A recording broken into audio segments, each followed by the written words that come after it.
just a little bit more. Health injury-wise, how's everybody feeling? Gage Streber will be out tonight. He's got strep throat, and he just couldn't. We tried to work it out, and he just couldn't do it tonight. So Peyton Larson will start in his place at free safety. Caden Arnold will start in his place at X receiver in our offense, and Landon Gold will punt. We did get Caden Liebrick back, so he'll start on both sides of the ball, so that's good. All right, Coach, best of luck as always, and appreciate you taking a couple minutes. Thanks, Jared. Appreciate it, bud. Back on the it's been a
Welcome to the Porter's Tailgate Show. Wolverine football is just a half an hour away. Coming up, you'll hear from RHS head coach Mark Lenhardt, our athlete spotlight, and your Wolverine weekend reports. The Porter's Tailgate Show is made possible by Porter's Supply Company in Riverton. Here's the voice of Riverton Sports, Jared Anderson. And a very good homecoming Friday night. Welcome to Wolverine Field. Feels good to say that for the first time this season. Jared Anderson here. Andrew Garcia running the camera for us. Welcome you wherever you're tuned in from tonight on County 10's YouTube channel. Glad to have you on board here. This is the Porter's Tailgate Show, made possible by Porter's Supply Company at the corner of Sunset and Federal in Riverton. Good one coming up tonight for you with a couple of teams that battled last year. Riverton fans might not be so eager to remember what this Evanston team did to them 2 times last year, but Evanston getting the better of a good Wolverine program last year, once in the regular season in week 2, which here we are again, week 2. Last time it was at Evanston, close, hard-fought game. Riverton felt like they made some mistakes and maybe should have had that game, but then quarterfinals of the playoffs last year was all Evanston right here on this field the last time the Wolverines were playing a varsity game on this field was against this Evanston team in late October last year when Evanston knocked off Riverton 28-7. So, different season. Wolverines hoping for a different result here in 2024. Glad to have you on the Porter's Tailgate Show. Coming up, we will get into your Wolverine weekend. We'll let you know what some of the other sports around Riverton High School are doing. It is a very busy week with homecoming festivities and a lot of action here at home for some of the different Wolverine programs. That's coming up. We're also going to chat with Hunter Saltzgaver, who is an all-around star for the Wolverines. He plays all three directions. I'm not sure he ever comes off the field, and I talked with Hunter about that in practice last night, but he plays defensive back, he's a running back, he's the kicker, he's the kick returner, and he's got to be the most exhausted individual after a football game. So Hunter Saltzgaver, Riverton's All-Star Junior, coming up on the Porter's Tailgate Show, and of course our conversation with the head coach of the Wolverines, Mark Lenhardt, is on the way. We'll get into some stats and history between these two teams. Not a lot of meetings, but definitely some games that have been very impactful throughout these two teams' history. So we'll tell you a little bit more about the series history between Evanston and Riverton as the Tailgate Show continues. Again, made possible by Porter's Supply Company at the corner of Federal and Sunset in Riverton. Going to take a 2-minute timeout. When we return, we will get into your Wolverine weekend, let you know what's going on at RHS, what all the different sports are up to here around Riverton. Counting you down to kickoff. Number 4, Riverton hosting Evanston. First home game of the season coming up. You're listening to Wolverine football on 105.1 Jack FM. Watching along on County 10's YouTube channel. Fremont Chevrolet GMC Riverton, where we exceed your expectations and deliver the best service possible. Located on Federal in Riverton, we're here to make local car shopping fun again. Explore our wide selection of new and used Chevrolet and GMC vehicles. As truck and trailering experts, we offer a variety of options tailored to your needs. Experience exceptional customer service and competitive prices. Visit our website at FremontChevyGMCRiverton.com to find your next vehicle today. Myers Gambles is your one-stop shop for furniture, mattresses, and appliances in Lander, Wyoming. We have an unbeatable selection of furniture for your living room, bedroom, and dining room. Plus, we have the latest trends in home furnishings. Our mattresses are comfortable and affordable, and our appliances are built to last. Whether you're looking for a new TV, sofa, or refrigerator, we have the perfect finish, style, and function for your home. Visit us at 420 Main Street in Lander, or check out our website, landergambles.com. Today. Porter's Mountain View Supply, your local experts in fire and water. We got everything you need for new installs to accessories, and don't forget our great selection of stoves, grills, and spas. We've been serving Wyoming for over 40 years, so you know you can trust us for quality products and expert service. Visit portersmvs.com or stop by our Riverton or Casper locations today. Porter's Mountain View Supply, located on 750 East Sunset Drive in Riverton.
Back on the Porter's Tailgate Show as we count you down to kickoff. A 7 o'clock start tonight for number 4 Riverton and the Evanston Red Devils, a team that beat Riverton twice last season. So some revenge on the minds of the Wolverines this evening. And Evanston, of course, feeling pretty good about the start to their season, too, coming in at 1-1. Porter's Tailgate Show always made possible by Porter's Supply Company at the corner of North Federal and Sunset in Riverton. Your home for stoves, spas, pellets, and more. They are your tailgating headquarters, too. Stop by, pick up a new grill, bring it to Wolverine Field, and join the fun all season long. Got a couple of more home games here back-to-back weekends, so good time to stop by Porter's Supply Company.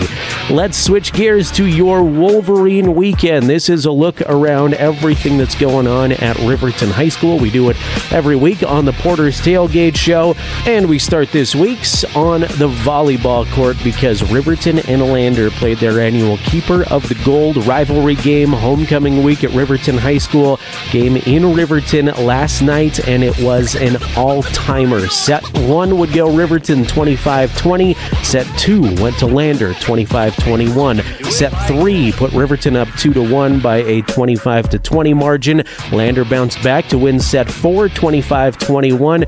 Close all the way through, tied at 2 sets apiece, would go to the 5th and final tie-breaking set where Riverton would win 16-14 to clinch the Keeper of the Gold trophy and win in as close of a margin as you can get in volleyball. Congratulations to Coach Taylor and the Lady Wolverines on an exciting victory. Coach Taylor said it's been a good start to the season for the Lady Wolverines. Loved that they got to open with some tournament action and got a lot of games in. It's good. The only thing is I wish we could have our tournament back here in Riverton. I truly do miss that, but if we want to compete in 4A, we need to go to those larger tournaments. So it's good to see the other side, because if we don't do it, we won't see them until we get to state. So after the exciting rivalry victory last night, Lady Wolverine volleyball will get the weekend to enjoy homecoming and a rest, and then next weekend it's 3 days in Casper. They're off to Kelly Walsh for a matchup on Thursday the 19th, Friday the 20th, Saturday the 21st. They participate in the Casper Invitational.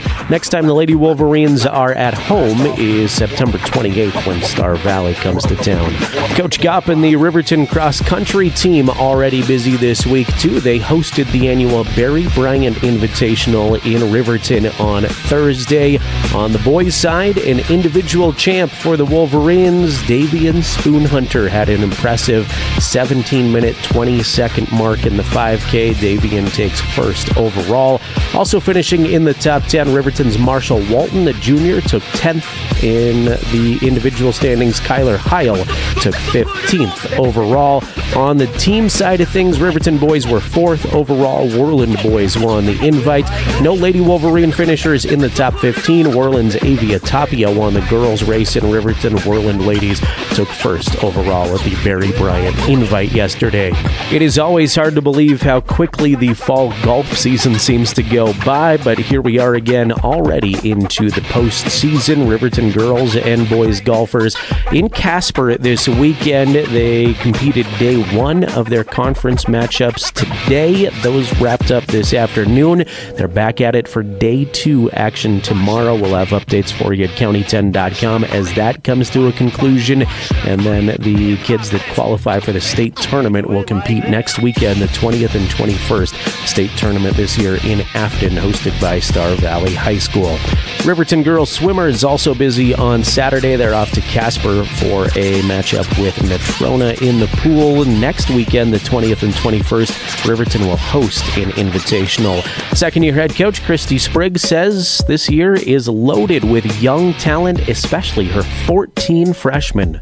Yeah, they're willing to work and put in the time in the pool, and it's really awesome to see such a young group of athletes come up through the ranks. One of those Lady Wolverine freshmen is Lucy Pfister, who has already qualified for state in a few different events. Was able to chat with Lucy a couple days ago after practice, and she has a very specific goal in mind for herself. I want to beat Kristen Newland's 50 free time. Whoa, I like that. All right. How close are you right now? I'm like a second off. That's it? Yeah. As a freshman? I have a 26.1. She swam a 24.94. Riverton fans all likely know anytime you can get close to a Kristen Newland record, that's a big deal. Also, by the way, note on Lucy, she started the season with a broken wrist after an ATV accident, was unable to compete until last weekend, already qualifying for state. Junior Chloe Smith is another name to watch in the pool for Riverton girls this season. She discussed with us how she gets in the right headspace before a race and some of her goals this season. A lot of times I'll visualize the race and just picture me going back and forth, which sounds kind of boring, but it helps a lot. I would love to qualify in like 6 events, hopefully more, but definitely the 500. You will hear some more from Riverton swimming coming up at the Wyoming Department of Transportation Buckle Up for Life halftime show on tonight's broadcast. This has been your Wolverine weekend. We will get back to our pregame coverage. Conversation with Riverton All-Star junior Hunter Saltzgaver is coming up. I don't even know what to call Hunter because he's a running back, he's a defensive back, and he is the kicker and sometimes the kick returner. He doesn't take a lot of plays off. So my chat with Hunter Saltzgaver and head coach Mark Lenhardt coming up as we count you down to kickoff.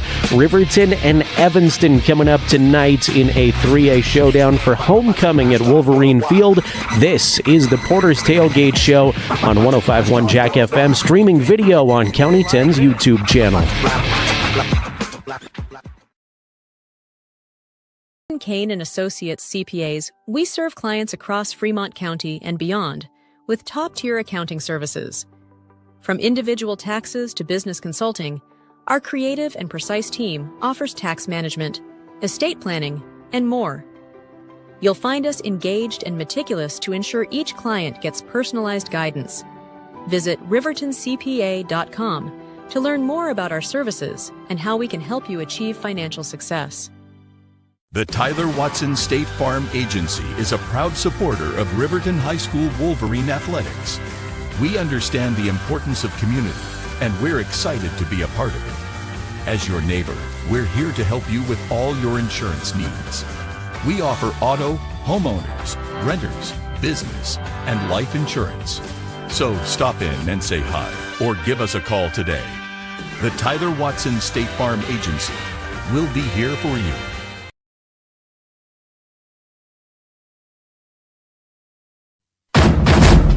The Porter's Tailgate Show is made possible by Porter's Supply Company in Riverton.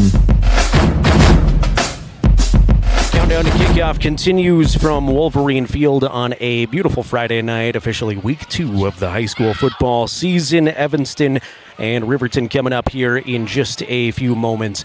About 17, 18 minutes away from kickoff as the Porter's Tailgate Show continues on. Was able to catch up in practice earlier this week with Riverton All-Star junior Hunter Saltzgaver. Here's my conversation with Hunter.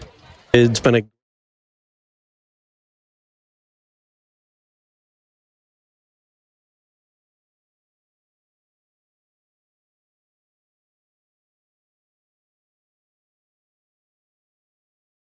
It's been a great start to the season for you and for the team, I would say both. But how are you feeling after the first couple of weeks here? Definitely good. I mean, we've prepared all summer, all fall. You know, we've just been working out here, and it's been consistent. You know, so I mean, and we know like the games, it's just all in God's hands. You know, like we've prepared as much as we can. So, you know, the result, we're not completely focused on the result. It's just consistency and working as hard as we can. You know. You had such a good year last year, and I know growing up you played football, but at the varsity level, you had such a good year last year. Did you take some of that confidence from last year into this year and know you were one of the main guys this year? Oh, yeah, of course. Yeah, no, definitely, you know, it boosts your confidence a little bit. Just kind of being able to experience the Friday nights as a freshman, it definitely helps. You know, you kind of ease your way in. You kind of start at kicker, and then you get to the running back and then DV, you know. But, yeah, no, definitely, yeah. Okay, you never take a play off. It doesn't look like. Are you exhausted 24/7? By the end of the game, I definitely get pretty tired. But yeah, no, I love it, man. Yeah.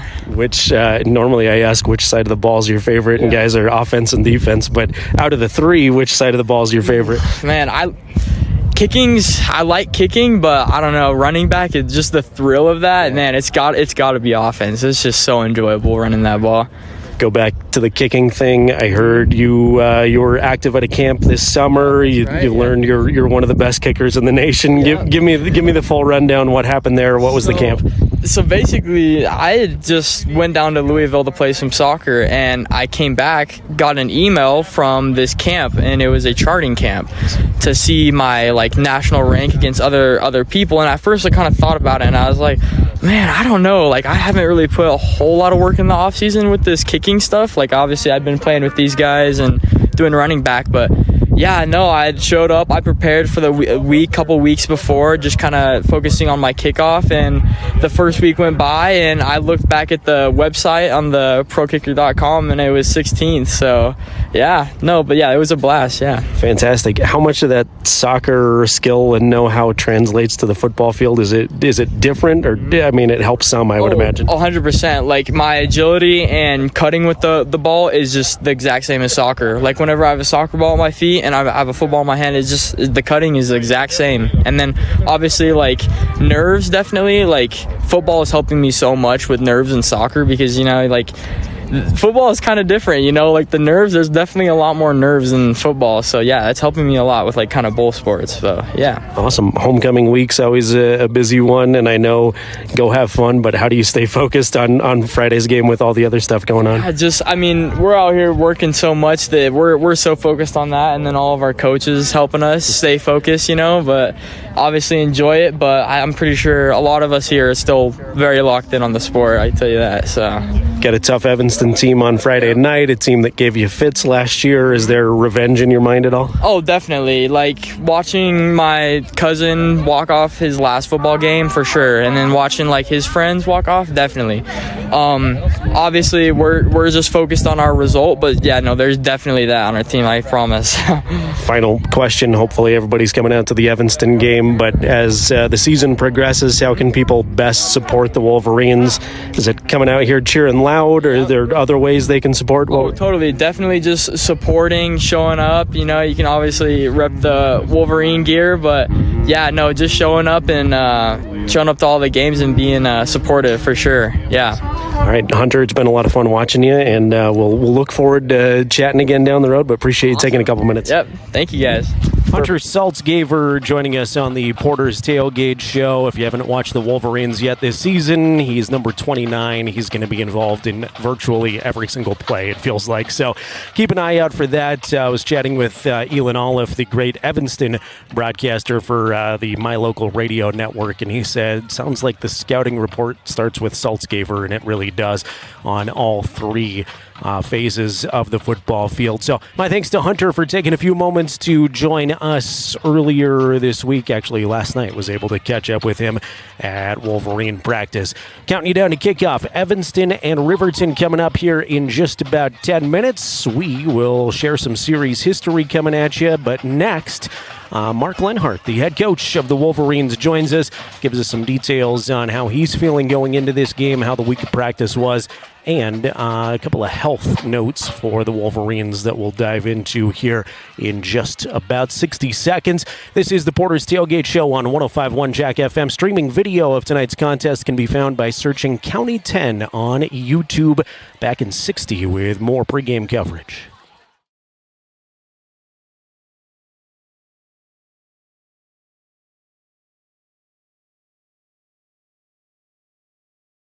Who is RE/MAX All-Star Realtors? We're a professional real estate agency where your success is our priority. Whether you're looking to buy, sell, or invest, we're here to guide you every step of the way. With unmatched professionalism and a track record of delivering results, we're your trusted partners in real estate. Your success is our top priority. Find your perfect property with RE/MAX All-Star Realtors. Contact us at 307-856-7827 or visit remaxriverton.com. At Redden Kane and Associates CPAs, we serve clients across Fremont County and beyond with top-tier accounting services. From individual taxes to business consulting, our creative and precise team offers tax management, estate planning, and more. You'll find us engaged and meticulous to ensure each client gets personalized guidance.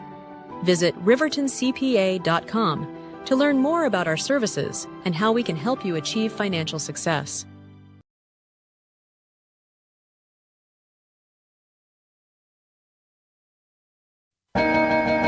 The Porter's Tailgate Show continues. It's time for a visit with Riverton head coach Mark Lenhardt. Here's Jared Anderson. Beautiful evening at Wolverine Field. We've had really good luck. I know it's early and it's been only 3 games, but 3 really nice weather nights. A little bit later of a start tonight than we have been, so it'll be crisp by the end of this one. But as of right now, nice and warm with the sun going down behind us at Wolverine Field. Just a few moments ago, was able to head down to the field, chat with the head coach of the Wolverines, Mark Lenhardt. Back on the Porter's Tailgate Show, Riverton head coach Mark Lenhardt here as we count you down to kickoff. Coach, it's exciting to be at home for the first time this season. How's everybody feeling? Good. It's been an interesting week, obviously, with homecoming. We had some sickness we've had to overcome. And, it's one of those where you hope you just kind of get it all out of the way in this week. But the guys, they've been pretty locked in the last couple days, and so hopefully we can find a way to go out and get it done. This Evanston team was rough for you, both in the regular season and in the playoffs last year. Is there carryover with this year's team thinking about what Evanston did to them last year? I don't think so. I think last year's last year, and I think, young people, I think that's mostly the media and coaches who think about stuff like that. I think it's the young people, who knows if they even remembered us playing them. You know what I mean? It's a different deal with these guys. And so I think they know that's 2 totally different teams. They're starting a whole different crew of guys. We're starting a whole different crew of guys. And but I do think it's going to be a very well-contested, evenly played football game. And that's good. That's what you want this time of year, and continue to work on things that are our weaknesses and improve our strengths. It's weird that homecoming is home game number 1, but we've talked about homecoming last year and some of the distractions that might go along with it. How do you keep your kids focused this week?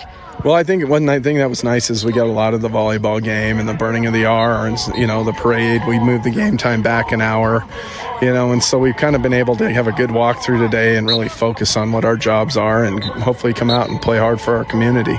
Seems like school spirit is really good right now. I know you sent your kids, you wrapped up practice and sent them to the volleyball game, watching what your wife and some of the people around the community are doing with the R sorority thing. Seems like the football team is really helping the community kind of rally around it. Most definitely, and I think that's what we're trying to do. Like, you look at the Codys and the Star Valleys of the world, those things don't get built in a year or 2. That's years of culture and tradition.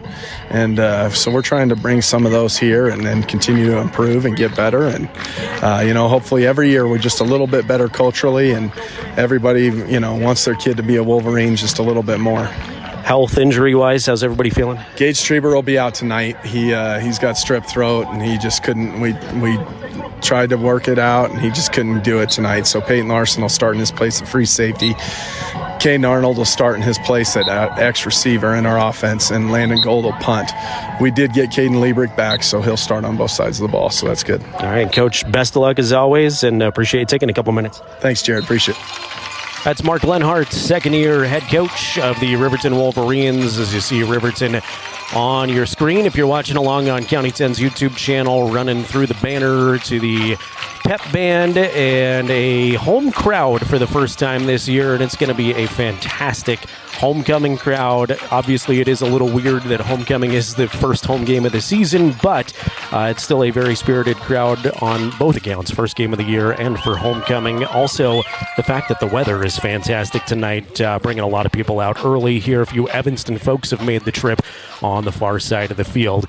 This has been the Porter's Tailgate Show. We are just a couple of minutes away from kickoff, so we'll set the scene and get you to football in just a few seconds. Again, thanks to Porter's Supply Company making our pregame coverage possible. Kickoff coming up in seconds on 105.1 Jack FM and County 10's YouTube channel.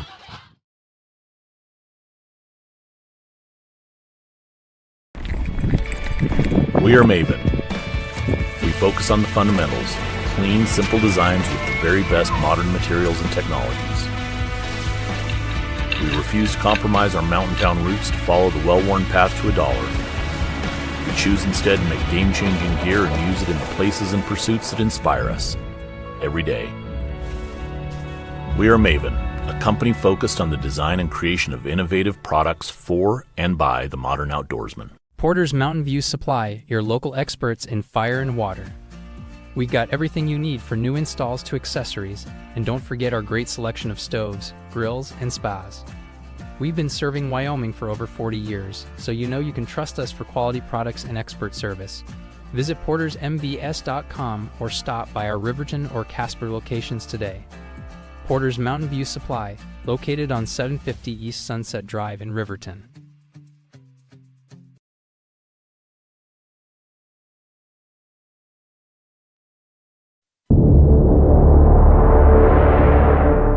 Go Big Red! Go Big Red! Go Big Red! Go Big Red! Go Big Red! Go Big Red! Here we go! You know. Let's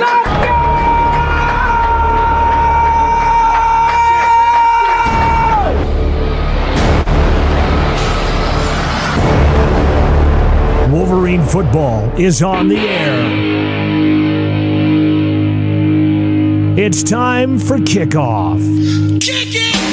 Here's the voice of Riverton Sports, Jared Anderson. Well, we are ready for kickoff from Wolverine Field. Game number 1 at home for the Wolverines. Riverton in their all-black uniforms, trimmed in cardinal red and white. Evanston in their away white tops, red helmets, and blue pants. Jared Anderson here. Andrew Garcia, our camera operator tonight. We appreciate Andrew making his debut with us. Saltzgaver will put the toe to it. There's that big leg we focused on in the Porter's Tailgate show. It goes through the end zone, and it's a touchback here to start for the Red Devils, who will begin from their own 20-yard line. Some new faces on this Evanston team. Obviously, they were loaded with a lot of seniors last year, led by Cohen Morrow, their senior quarterback. Cohen has gone to Black Hills State University to play football.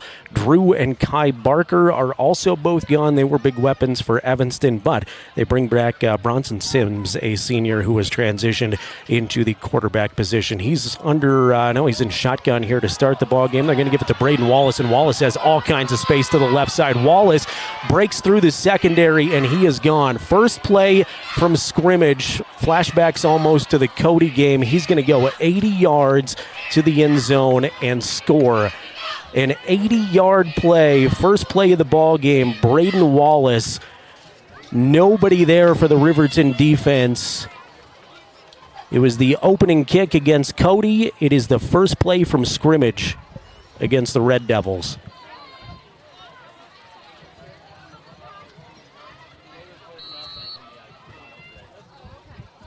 Evanston will line the point after touchdown up. Xander Hernandez. Nope, that's not Xander. That's Victor Lozano. That kicks it through the uprights. It is good, and wow, shocking already here from Wolverine Field once again. Evanston draws first blood on the first play from scrimmage. 7-0 Red Devils. Coach Lenhardt was very upset at the start of the Cody game a week ago on the road, where the Broncs scored an opening kickoff return and then a pick six on the first play from scrimmage for Riverton. This time it's the Wolverine defense that gives up the 80-yard run. Braden Wallace is going to be one of the names to watch. He is the leading running back on the team. In fact, he's the leading running back so far in 3A football. Not a lot of stats through just 2 weeks, but Braden, a junior, 5'9", 175 pounds, and he is quick and strong. If you're a Wolverine fan, obviously hope there's an answer for that throughout this ball game sooner rather than later. Victor Lozano has it teed up. Saltzgaver and Sheets retreat deep for the Wolverines. It's a low end-over-end kick that's going to be on a bounce. It's going to be covered up by a Wolverine. Good job getting on there. I can't tell if that's Saltzgaver or Sheets on the far side, but one of those two had it bounce off of their feet and then decided to just jump on it. So 11:44 to play, first quarter action. It's 7-0 Red Devils early on, and it's Wolverine football at their own 22 to start this contest. Not the start Riverton was hoping for there with the quick strike by Evanston, but a whole lot of football and eternity here left to play. Gattenbein under center to start the ball game. Well, misdirection, handed off to Saltzgaver. Hunter's got some room out to the right side. He'll string it out for a gain of 8 or 9 before he's knocked out of bounds. Brooks Surley there to push him out. Call it 8 before he's pushed out. 2nd and 2 coming up for Riverton.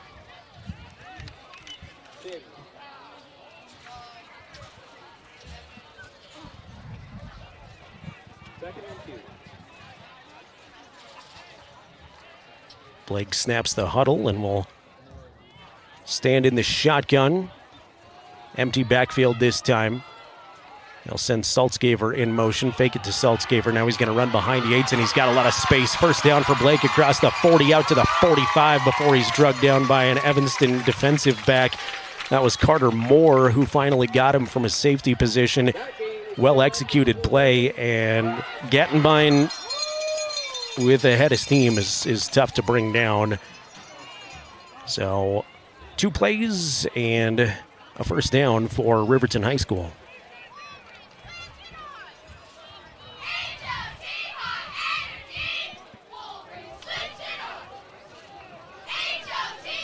Blake under center. Sends Dane Cox in motion. We'll give it to the second man through. That's Saltzgaver. Saltzgaver gets to the second level. He's got a healthy gain of 6 on first down. Shortest play for the Wolverines, but first down you pick up 6 yards. That is a successful formula there if they can continue to do that. 2nd and 4 as Riverton just barely crosses midfield for the first time. Nose of the football on the Evanston 49-yard line.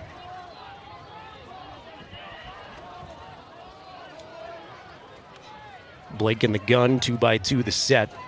Evanston's going to rush 3, drop everybody else into coverage.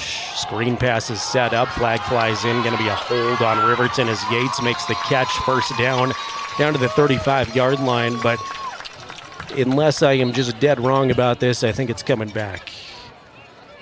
I was absolutely wrong at least once, probably twice at Cody, but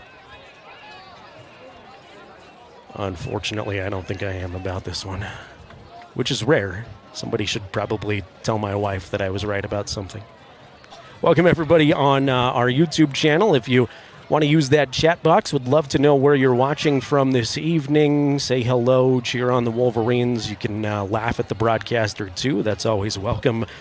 On the chat box, drop us a comment. We'll interact and give you some shout-outs as the night goes on. But that always is one of the things that I love looking at throughout the broadcast to see where we are being viewed tonight. Also welcome everybody around Fremont County on 105.1 Jack FM. Hopefully can paint the picture a little bit for you and keep you up to date. Riverton right now trailing Evanston 7-0. We've played just shy of 2 minutes, and after the penalty, it's 2nd and 14. Riverton as they back up. Misdirection handoff. Is that to Blake? No, that's to Larson.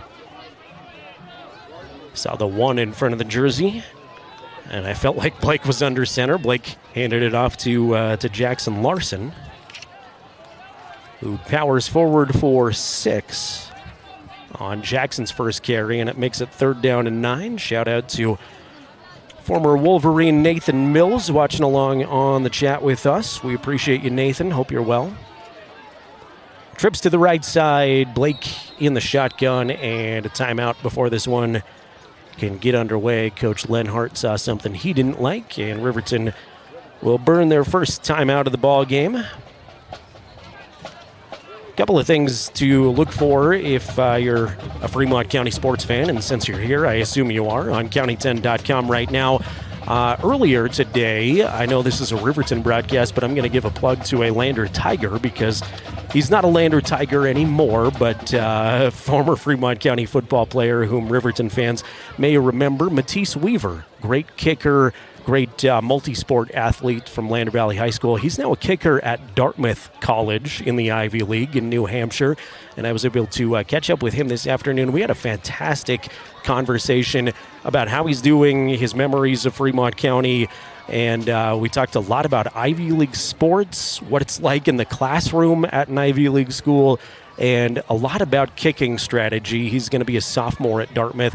You can find that conversation now on the County 10 podcast, or the County 10 Sports podcast. Got to be sports specific there. There's also a link at County 10 if you want to listen to that, maybe after the ball game. Fun, short conversation I had with him, but some great insight there. I want to give a big shout out to Carrie watching in Paradise Valley. Says, watching in Paradise Valley because my 6-year-old can't handle an entire football game in person. So relatable with 2 kids that are young. Carrie, thanks for being here. Gettenbein back in the pockets. Throws to Dane Cox. Cox has a first down and a couple of more. Pickup of 12. Flag flies in late on the play near where Dane caught the football.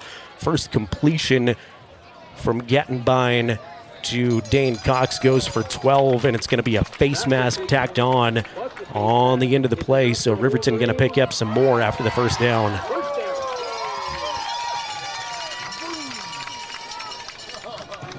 Ball after the 5-yard variety there. The face mask will be on Riverton's 37. 9:20 remaining first quarter. Red Devils scored an 80-yard run on their first play from scrimmage. Braden Wallace, it's 7-0. Red Devils on top. Evanston, that 3-5 defense. They're going to hand this off to Saltzgaver. Saltzgaver slips a tackle, and he's gone. Hunter Saltzgaver to the end zone. Made it look easy from 37 yards out, and we're a Hunter kick away from a tie game.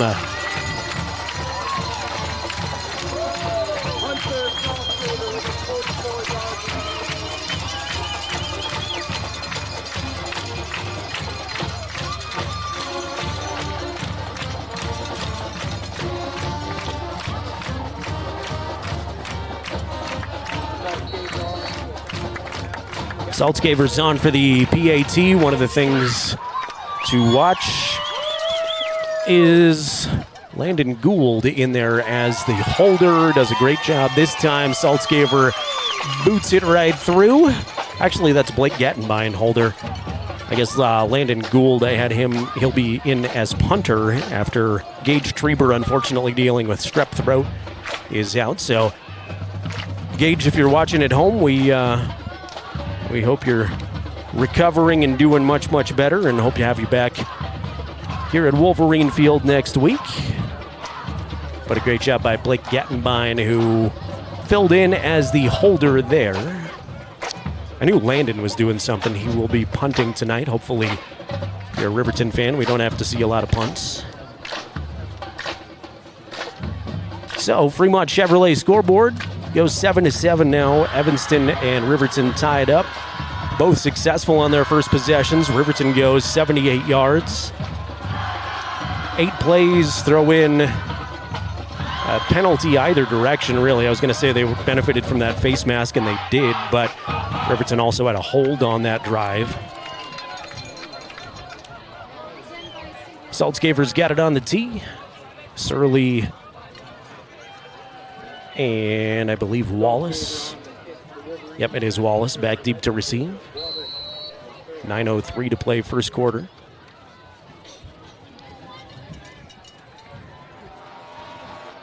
Hunter booted it through the end zone last time, and that one is going to be into the middle of the R in the end zone. So if you're a Riverton opponent, you might just get used to starting at your own 20 when there's a kickoff, because unless they tell Hunter to do something else, he's got plenty of leg to boot it away. Evanston's won the last 4 matchups against Riverton. They don't have a super deep history compared to some of the other opponents that Riverton sees often. Get into that here in just a second as Sims in the shotgun, trips to the left side. Throw a dangerous pass out to Wallace. Wallace gathers it in, creates some space, stringing it out to the left side. He's got 7 or 8 there. Luckily for Riverton, didn't go for 80 this time, but about 7-yard gains, 2nd down and 3 coming up. Last year, Evanston went 5-6, beat Riverton twice. Week 2 and the quarterfinals. Series history, this is the 16th game between these two teams. Evanston leads 8-7 One of those games, however, was a half a game in 1988, part of a playoff seeding tiebreaker. They played just a half back then. Handed off to Wallace. Wallace slips a couple of tackles, zigging and zagging into the second level. He's out to the 34. Evanston first down after 2 plays on this drive. They have accumulated 14 yards, and the sticks move. First meeting between these two teams was 1987. Powell and Cody, the last couple of weeks in doing series history, I believe, this is from memory, the Powell series dated back to the early 1930s, and I know Cody's first game against Riverton was 1929, so a much younger series history here in 1987. That first matchup, Evanston won 7-3. Surley comes in motion. This time Sims will roll out to the left side, give it to Brooks. Brooks catches it at the 40-yard line before he is smothered and tackled after a gain of 5 or 6. That's Caden Arnold who gets the start defensively tonight, about a 6-yard gain. But a nice tackle from Caden there from the free safety position. Actually, I think that's the boundary corner, my bad. Caden Liebricht is back for Riverton defensively. Aaron Gonzalez, Ryan Cox, Dane Cox on that front line. Blake Gattenbein, Tyree Harris, Aiden Sanchez, Jackson Larson, Caden Arnold. Some of the other starters I see out there. Handoff not going to go for anywhere this time. Nice defensive pursuit by a couple of Wolverines. Ryan Cox in there first, no gain on the handoff, and Evanston will face a 3rd down and 4. Tied at 7s on the Fremont Chevrolet scoreboard. Clock at 7:20 here, first quarter action. Again, a 7 o'clock start tonight here, setting up early. They originally had this scheduled as a 6 o'clock start, and there were definitely people waiting around 5 o'clock thinking there was going to be a game at 6. But moved it back, a little bit of an officiating conflict, setting up a screen. Somehow they're going to complete this to Rich Becken, and Becken is going to be driven backward. Good job by Bronson Sims just to get it away under heavy pressure from the Wolverine defense, but they swarmed under not only Sims, but Becken Rich. And they go backward, lose 3 on the play, 4th and 7. And Brooks Surley's on to punt it away. Jackson Larson stands at the Riverton 30-yard line waiting the kick. A wave fair catch right at the 30. Man, that was kicked to the perfect spot. Jackson barely had to move. Hauls it in at the 30, and Riverton takes over, forcing Evanston to punt. 6:24 remaining first quarter. It is 7-7. If you're just tuning in, again, Evanston took the first play from scrimmage, 80 yards to the house, was Braden Wallace from 80 yards out.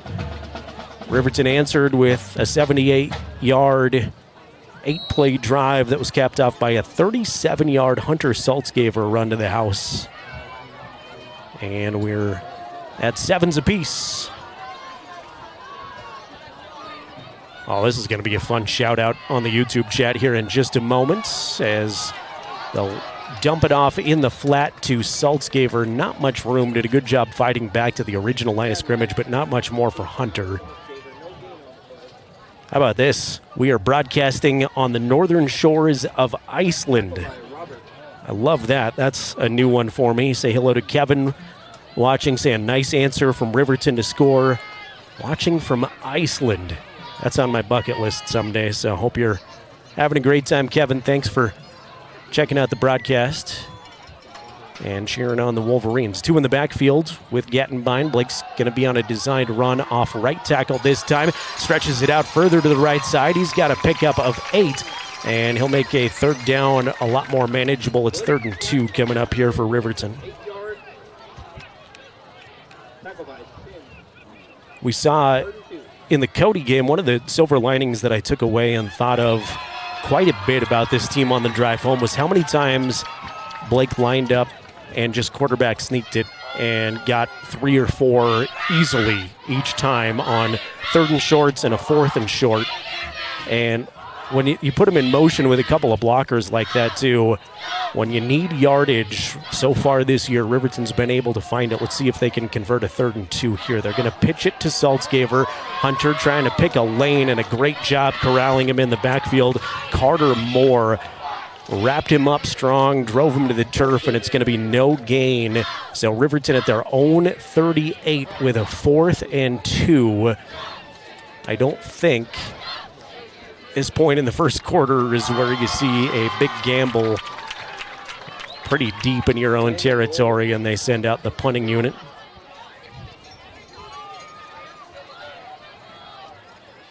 It'll be a fake punt, though. They'll snap it to Gattenbein. He's just going to carry it across the 40 easily. He's got 6 on the fake punt. They needed 2. And Riverton will take advantage of having Blake there as one of the up blockers on the punt formation. Snap it to him, ran to the right side, had plenty of space, and on the fake punt, Riverton picks up the first down. Ball out to their own 44-yard line. Clock moving towards 4 minutes remaining in the first quarter. Tied at 7s on that Fremont Chevrolet scoreboard. 3 to the left. Saltzgaver in the backfield. They'll hand it off to Hunter. Hunter's going to need to break a tackle to get anywhere, and he can't do it. That was Clayton Cook all over him. Clayton is the team's leading wide receiver offensively. But another shout out to Elon Olive, the Evanston play-by-play guy, who told me to watch Cook defensively too. He's going to be a big weapon. We were talking about Kai Barker and what a force he was from his wide receiver spot. Big, tall, tough wide receiver. I know Rob Gronkowski's a tight end, but he almost gave you that feel of a big tight end. Riverton's going to burn a timeout here just because of his size and how tough he was. Kai went on, and his brother Drew, who you may remember as a great running back for Evanston last year, they both went on to serve missions after their high school careers. Got the catch up on some of the former Red Devil players, but that's, according to Elon, the radio guy, that's sort of who they've replaced Kai Barker with, size-wise, like the way that Clayton Cook looks from his wide receiver position. Want to say hello to Ryan Selvig saying go Wolverines. Selvig family watching from Charleston, South Carolina. Hope you guys are doing outstanding out there. Great American city, Charleston, South Carolina, and fun to know that we're broadcasting out there. I will say, though, as cool as it sounds like being in Iceland or South Carolina are right now, it is a gorgeous night. Not to rub it in Riverton, Wyoming. There's a tiny bit of haze in the air from some of those wildfires burning, but cloudless sky, no wind, and it'll be crisp by the end of the ball game. But we started with a near 80-degree day. Homecoming had the parade earlier this afternoon. It was well attended. All the area schools sent their kids out there. Gattenbein back under in the shotgun this time. Picked the handoff to Saltzgaver. Blake gonna power forward for a gain of 6 or 7. He'll get the ball to his own 49. So a 3rd and medium coming up now. It goes from a 2nd and 12 to a 3rd and 6. Blake will cut the distance to go in half.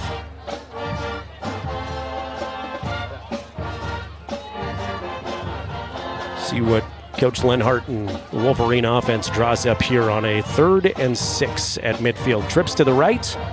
Larson split out to the left side. Blake's going to bootleg out to the right side. Has a man. It's across the sticks and into Evanston territory.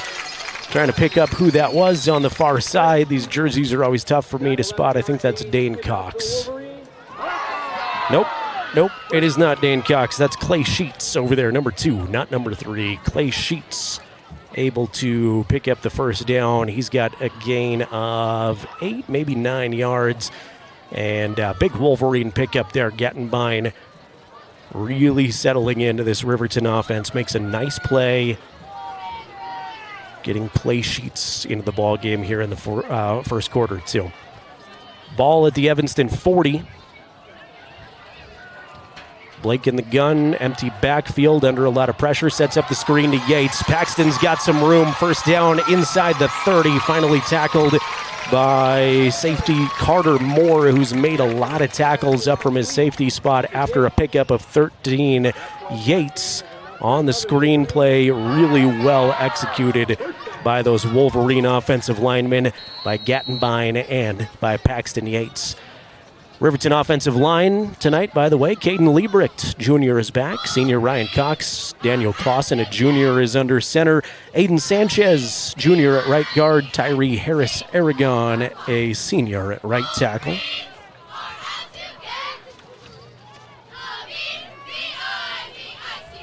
We'll also be keeping an eye on the Riverton X receiver, Caden Arnold, who got the start in place of the injured Gage Treber. Guess he's more under the weather than injured, but strep throat's an injury of sorts, I guess.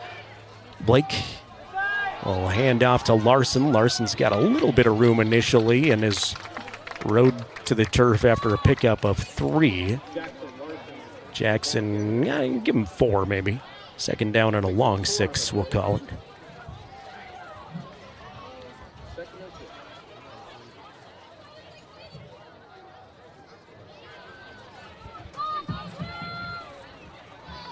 One minute remaining first quarter. Thanks again to Fremont Chevrolet, making our scoreboard possible on the bottom of your screen if you're watching along on County 10's YouTube channel with us tonight.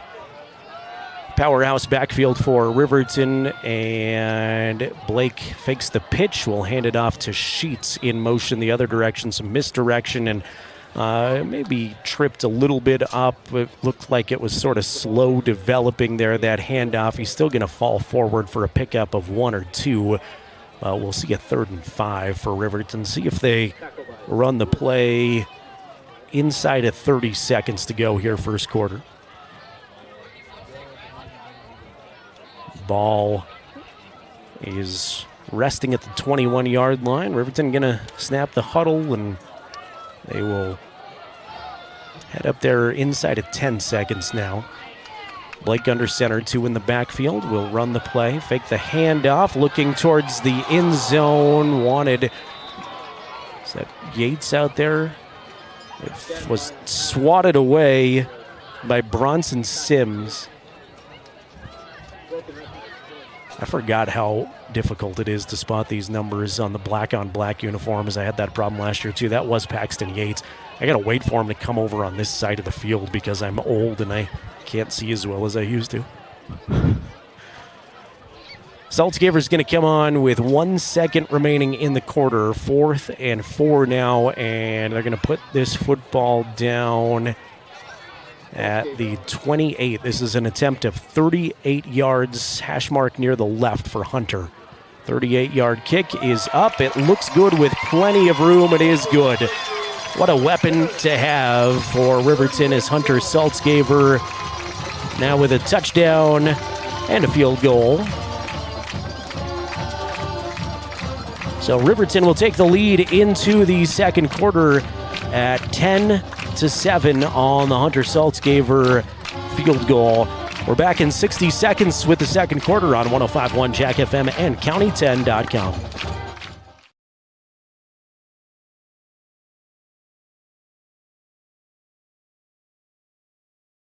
Myers Gambles is your one-stop shop for furniture, mattresses, and appliances in Lander, Wyoming. We have an unbeatable selection of furniture for your living room, bedroom, and dining room. Plus, we have the latest trends in home furnishings. Our mattresses are comfortable and affordable, and our appliances are built to last.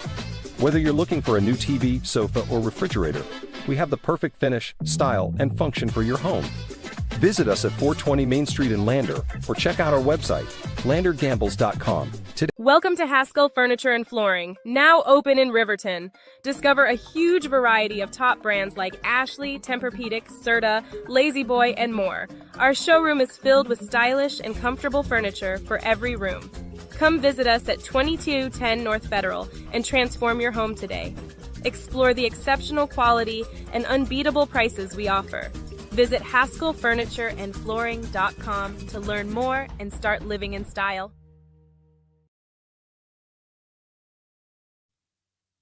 Riverton football continues on 105.1 Jack FM and County10.com. A rare sighting, Hunter Saltzgaber's kickoff is going to be returned. It's Wallace who brings it out to near the 30-yard line. Healthy return for Wallace. He has been tough for Riverton to stop in a variety of ways. Has that 80-yard touchdown earlier, but we'll bring it out to the 30, and that's where the Red Devils will start this possession to start the second quarter. Second quarter score, Riverton 10, Evanston 7. Again, Evanston scored on the first play from scrimmage, an 80-yard Braden Wallace touchdown run. Riverton answered with a drive. Hunter Saltzgaber, a 37-yard touchdown run. And right as first quarter time expired, Saltzgaber kicked a 38-yard field goal, his long of the year. Handoff to Wallace right side. He's into the Riverton second level. Pickup of 7 on first down, and it's 2nd and 3. Evanston so far is the leading rushing team in 3A football, and it's hard to point to stats here, just 2 games into the season, but even harder because Evanston's played 2 out-of-state teams. They beat Bend Lamond, Utah, then fell to Vista Ridge, Colorado last week. Give it to Wallace a second time. He's going to be stuck by a Wolverine defender. Pickup of 1.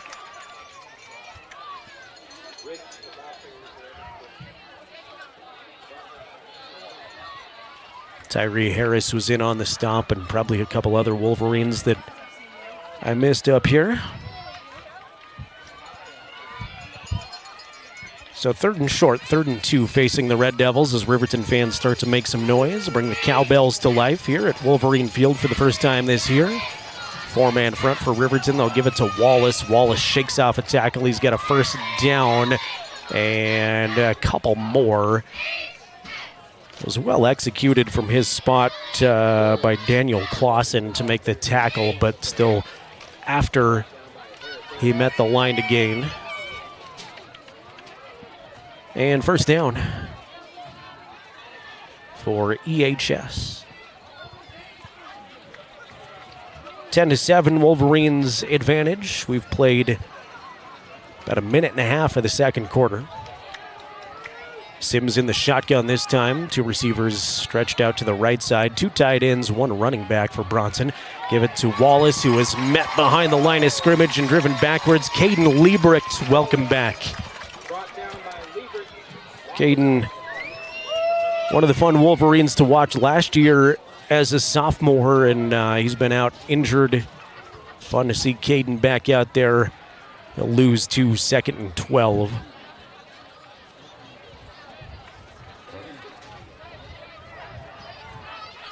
Receiver to either side this time, 2 in the backfield, the I formation. For Evanston, they'll fake the handoff. Sims is going to roll out to his right, still searching downfield. Now he's going to tuck it and go. He's got positive momentum, pick up a 4, maybe 5 before he's finally tackled by Jackson Larson. Good pursuit by Jackson. Good job by Sims. Not finding a receiver right away to turn it into something positive and make it a little more 3rd and manageable. It's a 3rd and 8. And Riverton fans again come to life. Ball at the Evanston 46. Trips to the left side, 1 receiver to the right. Wallace in the backfield with Sims. Sims wants to throw. He airs it out to Wallace. Wallace is going to power forward for a first down. Braden crosses the 45, actually ball right at the 45, so they needed 8. Braden's got 9, and Evanston comes up with a clutch play. Say hello to Christopher Apodaca watching along in Brighton, Colorado, saying let's go Riverton. Thanks for being here, Christopher. Good to have you checking in from Colorado. Trips to the left, 1 to the right, 1 in the backfield for Sims. Sims fake the handoff. Now he wants to run with it. He's got nothing doing this time. Dane Cox is right there. So's a couple of his teammates. Ryan Cox is one of them. The brothers making the play. And Daniel Clausen in on that stop too. Dane, I think, made first contact, looked like from up here. We close in on 8 minutes, 18 seconds to play second quarter. Again, apologize that we can't put that pesky scoreboard clock on our scoreboard yet. I'd love to try to figure that out, hopefully at some point for you this season. Sims going to air it out into the flat for Surly. Surly's got some space out there. Good shoestring tackle. I think that's Jackson Larson on the far side again, and he saves the first down. Surly's still going to pick up probably 7, maybe 8 on the play.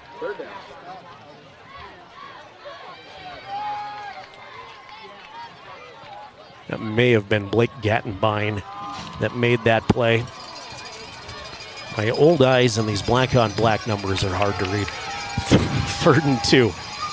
And to Wallace. Wallace powers forward, hit right at the first down marker, but then falls forward for a gain of 2 more, and Braden's helped off the turf. He is a tough animal to bring down. He's got 4. And Evanston just keeps moving the chains, so this is kind of what the Red Devils' bread and butter has been this season.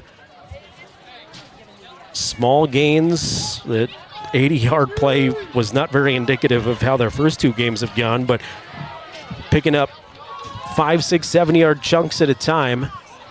Sims in the shotgun, gives it to a new running back into the game who's got a burst for 9. That's Brecken Rich. We saw Brecken once before carry the football, but Brecken bursts through, gain of 9, 2nd and 1. So Riverton defense playing on their heels a little bit here.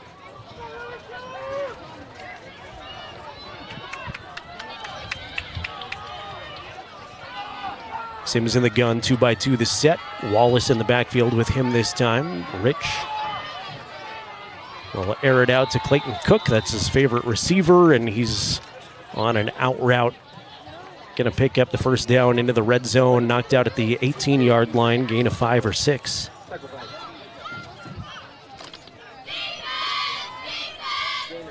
Evanston coming into this game just through 2 contests, averaged 226 rushing yards per game, 57 passing yards, averaging 21 points per contest, and have allowed 19 so far, again against 2 out-of-state opponents, so it's not a super reliable stat, but you can tell that they like to run. Speaking of running, Sims designed to run from his quarterback spot off right tackle. He's got 4. 2nd down and 6 as Evanston continues to move the football and chew some clock. Riverton's defense has been out there the entire quarter so far, and we are halfway through it right now.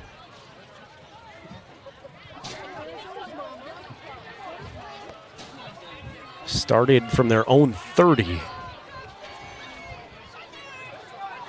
Sims in the gun. Will roll out to his right side, get a couple of blockers in front, is shoved out of bounds after picking up 3. Nice pursuit, stretching it out for a couple of Wolverine linebackers. So knocked out of bounds. I'm going to say at the 12. And that'll be a 3rd and 4 forthcoming for Evanston.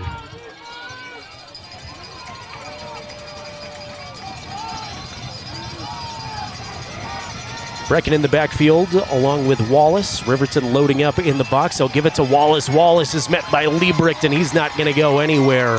Caden Liebricht is in there, and then a gang of Wolverines surround him. In fact, they'll lose half a yard. 4th down and a long 4. And I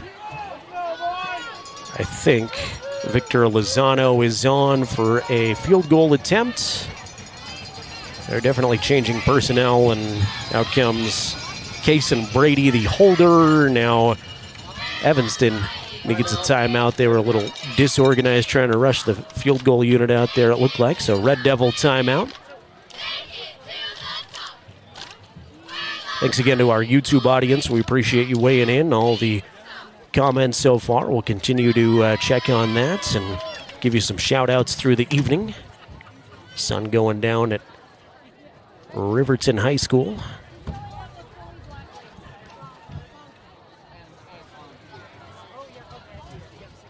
Of course, Mark Lenhardt in his second season with Riverton High School, and Steve Moore in his second year with Evanston.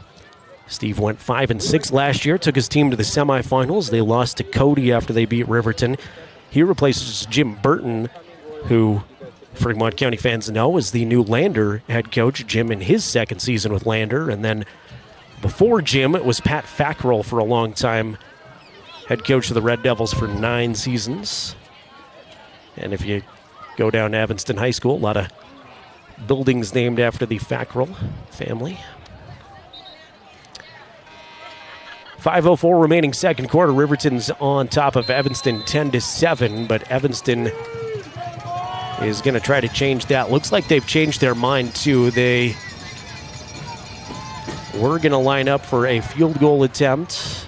Then they came out looking like they were going to go for it, and now Riverton is going to counter with a timeout. That's Riverton's final timeout of the half too, so in the event of a 2-minute drill kind of thing here, going down to halftime, Riverton will be timeoutless, if that's a word.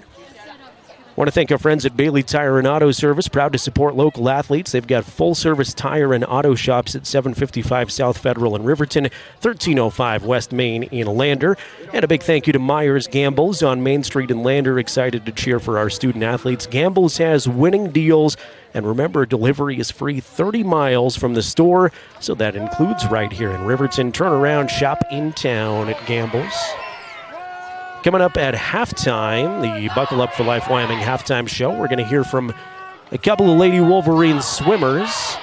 We were able to catch up with a few of them, and head coach Christy Spriggs at practice earlier this week. We'll have junior Chloe Smith, freshman Lucy Pfister on with us at halftime. Big play here, 4th and 4. Evanston looks like they're going to go for it. Sims is under center, 2 in the backfield, 2 receivers out to the left side. Sims will throw it to Surly. Brooks has got it, and he is in the end zone. 4th and 4 from 13 yards out, and Evanston strikes with 5 minutes remaining in the first half.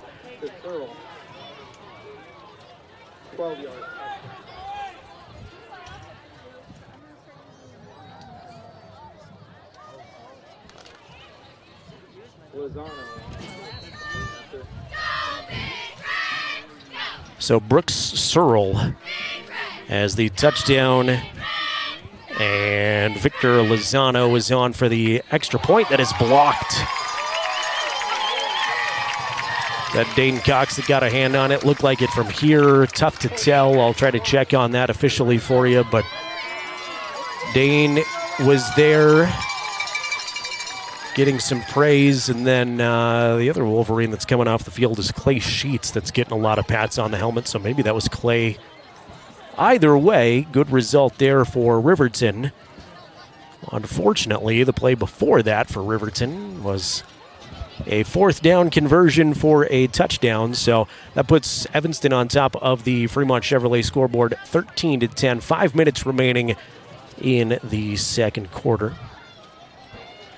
Want to say hello to Barb, saying go Big Red. Thank you for being on our County 10 YouTube stream tonight, Barb.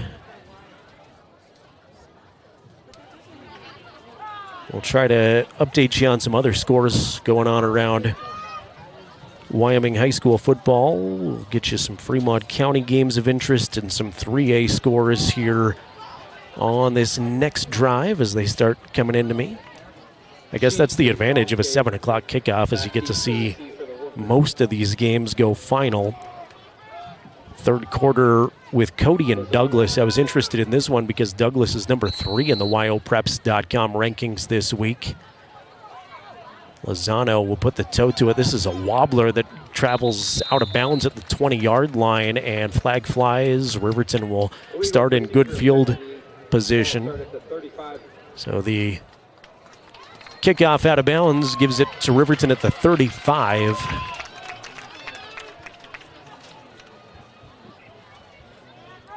Third quarter from Douglas. Cody is dominating. Evanston gets to re-kick this? Why do they get to re-kick the kickoff out of bounds?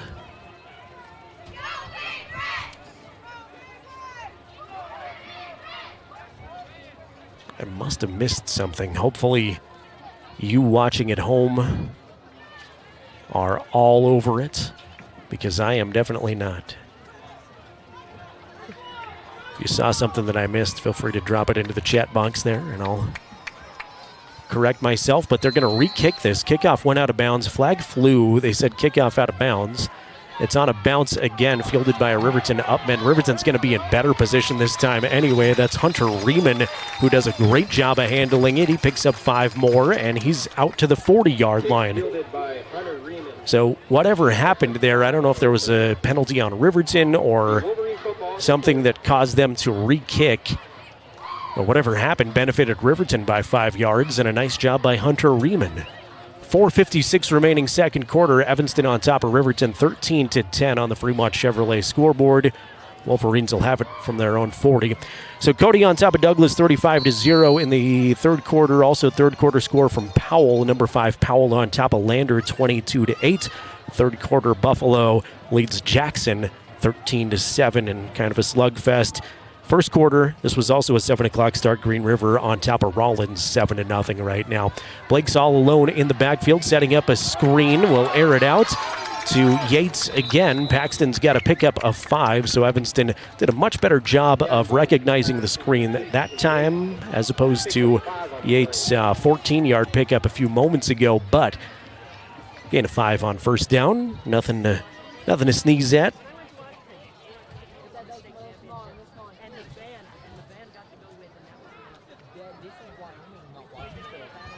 I love when I have interesting usernames on the chat. Say hello to people like Barb and Ryan, and also now Firefox jumps into the chat. So thanks, Firefox. Hand off to Saltzgaver. He's tripped up immediately, falls forward. Pickup of 1 on the right side, and 3rd and 4. Coming up here for Riverton from their own 46-yard line. Again, Jared Anderson here. Andrew Garcia, our camera operator. Andrew from Shoshone High School making his debut with us tonight. Appreciate him being here. 3rd and 4, big play for the Wolverines. Dane Cox comes in motion from left to right. Blake will pitch it to Saltzgaver. Saltzgaver's got some blockers and some room. He's into Evanston territory. First down and a couple more down to the 47-yard line. Well executed all the way around right there. Dane Cox, that leading blocking back, followed Hunter Riemann and a couple others who carved some space. I want to say hello to Mary Beth Lee, saying go Big Red on the chat. Good turnout for the homecoming parade today. We say congratulations to Lady Wolverine Volleyball. They won the Keeper of the Gold rivalry match against Lander in 5 sets last night. Well done to Coach Taylor and the Lady Wolverines, being driven backward this time as Saltzgaver had a guy right in his front pocket when he got handed the football. No space at all, and a loss of 2. Clock inside at 3 minutes. Second quarter, Riverton trailing by a field goal. Trips to the left side, Blake in the shotgun, Larson out to the right. Saltzgaver in the backfield. Blake wants to throw into double coverage. Tight window attempt off of the fingertips of Larson. Was a little bit high. I'm not sure Jackson could really see the ball coming too. He was very well defended. And maybe fortunate for Riverton that just fell incomplete that time. 3rd and long from the Wolverine 49, 3rd and 12 officially.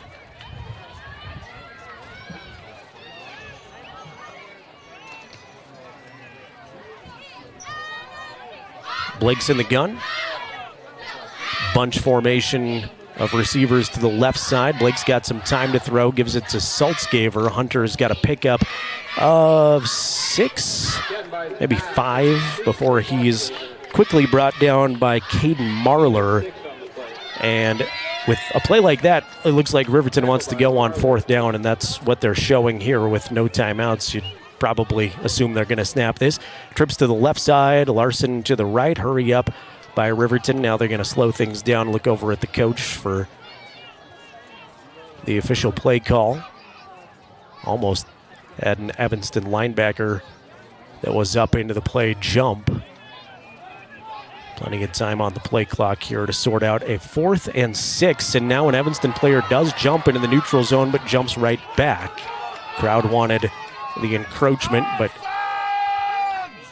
he does quickly hop back, and now a flag flies from the back judge, so that's going to be a delay of game, and that was just Riverton trying to draw the defenders offside, which they did for a second, but not enough to pull that penalty flag out. Didn't make contact in the neutral zone, didn't cause a reaction by a Riverton lineman either, and now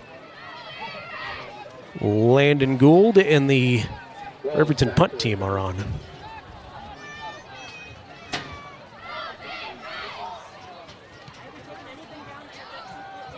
Wobbler punt that hits at the 20-yard line. If this stops, we're in good shape. It'll bounce and roll backward inside of the 5, down to the 3, and that's where it's downed. Landon Gould with an outstanding punt right there. The Riverton sophomore coming on in some next man up action as Gage Treber, the normal Riverton punter dealing with strep throat tonight, came up big right there with 1:32 to play in the first half. It is Evanston 13, Riverton 10, and the Red Devils have 97 yards to go with limited time. They do have 2 timeouts, though.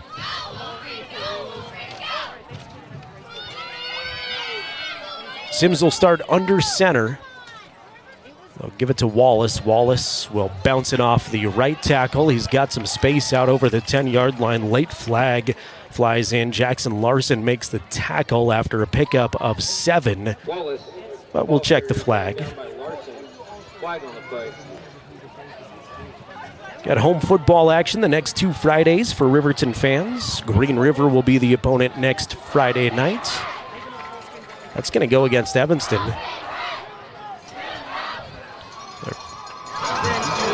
It's a hold on the Red Devils. Against Evanston. So the hold will negate a pretty nice play from Braden Wallace. And that's going to back him right back up to the 3 or the 4. Sims under center. Clock at 1:20 and moving. We'll hand it off. I don't think that's Wallace. I think that's Sims. Or no, Becken. I'm going to try that a 3rd time. Breckenridge. And Brecken did a better job. He was initially met for a minimal gain and then kept his legs churning. He picks up 5 on the play, and it brings up a 2nd down and 5.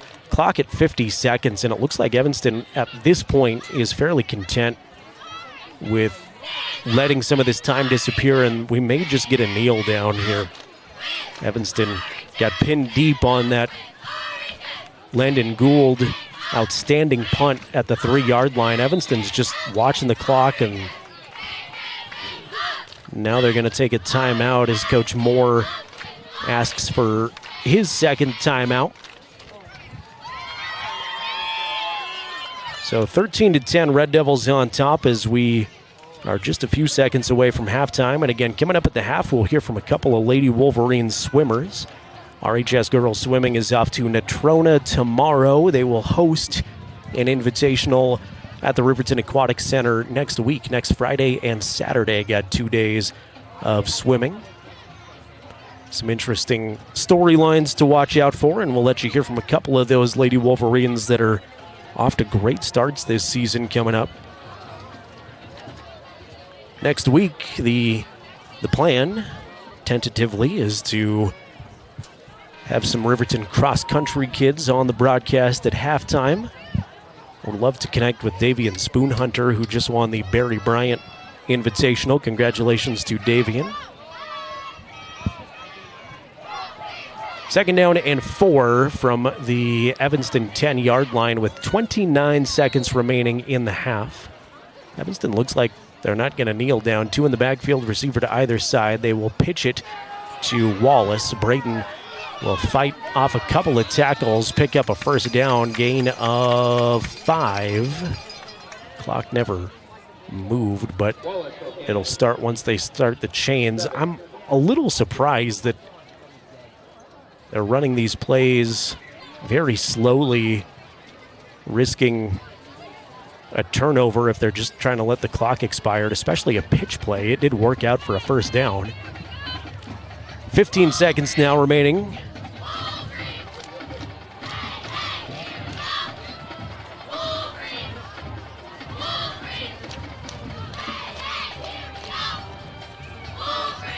Two seconds, and Evanston will just walk off the field. Maybe a little bit of confusion there as to what they were doing in the second quarter. Either way, letting a lot of time expire, and they'll take the lead into the half.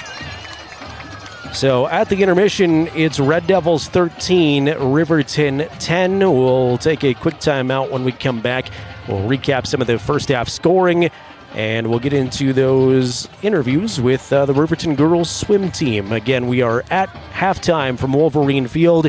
Your score, Evanston Red Devils 13, Riverton Wolverines 10. Back in just a couple of minutes here on 105.1 Jack FM and streaming video on County 10's YouTube channel. To Fremont Chevrolet GMC Riverton, where we exceed your expectations and deliver the best service possible. Located on Federal in Riverton, we're here to make local car shopping fun again. Explore our wide selection of new and used Chevrolet and GMC vehicles. As truck and trailering experts, we offer a variety of options tailored to your needs. Experience exceptional customer service and competitive prices. Visit our website at fremontchevygmcriverton.com to find your next vehicle today. Myers Gambles is your one-stop shop for furniture, mattresses, and appliances in Lander, Wyoming. We have an unbeatable selection of furniture for your living room, bedroom, and dining room. Plus, we have the latest trends in home furnishings. Our mattresses are comfortable and affordable, and our appliances are built to last.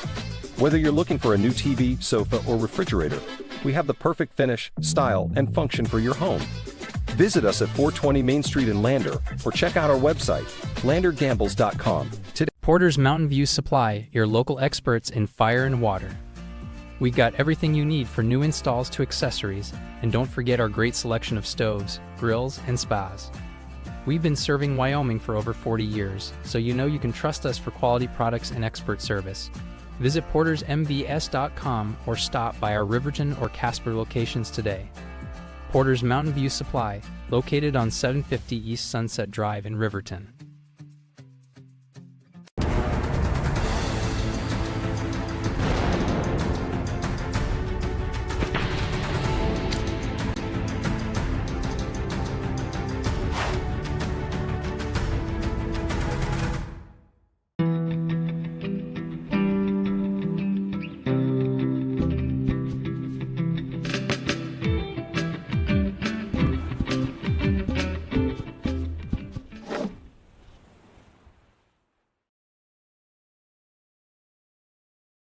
Kane and Associates CPAs, we serve clients across Fremont County and beyond with top-tier accounting services.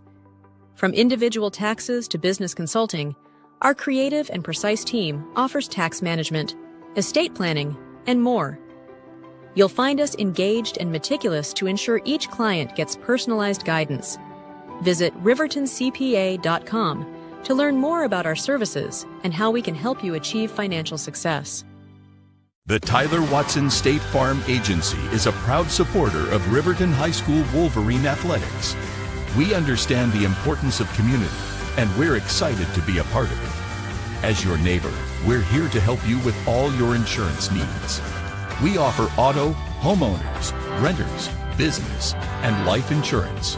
So stop in and say hi, or give us a call today. The Tyler Watson State Farm Agency will be here for you.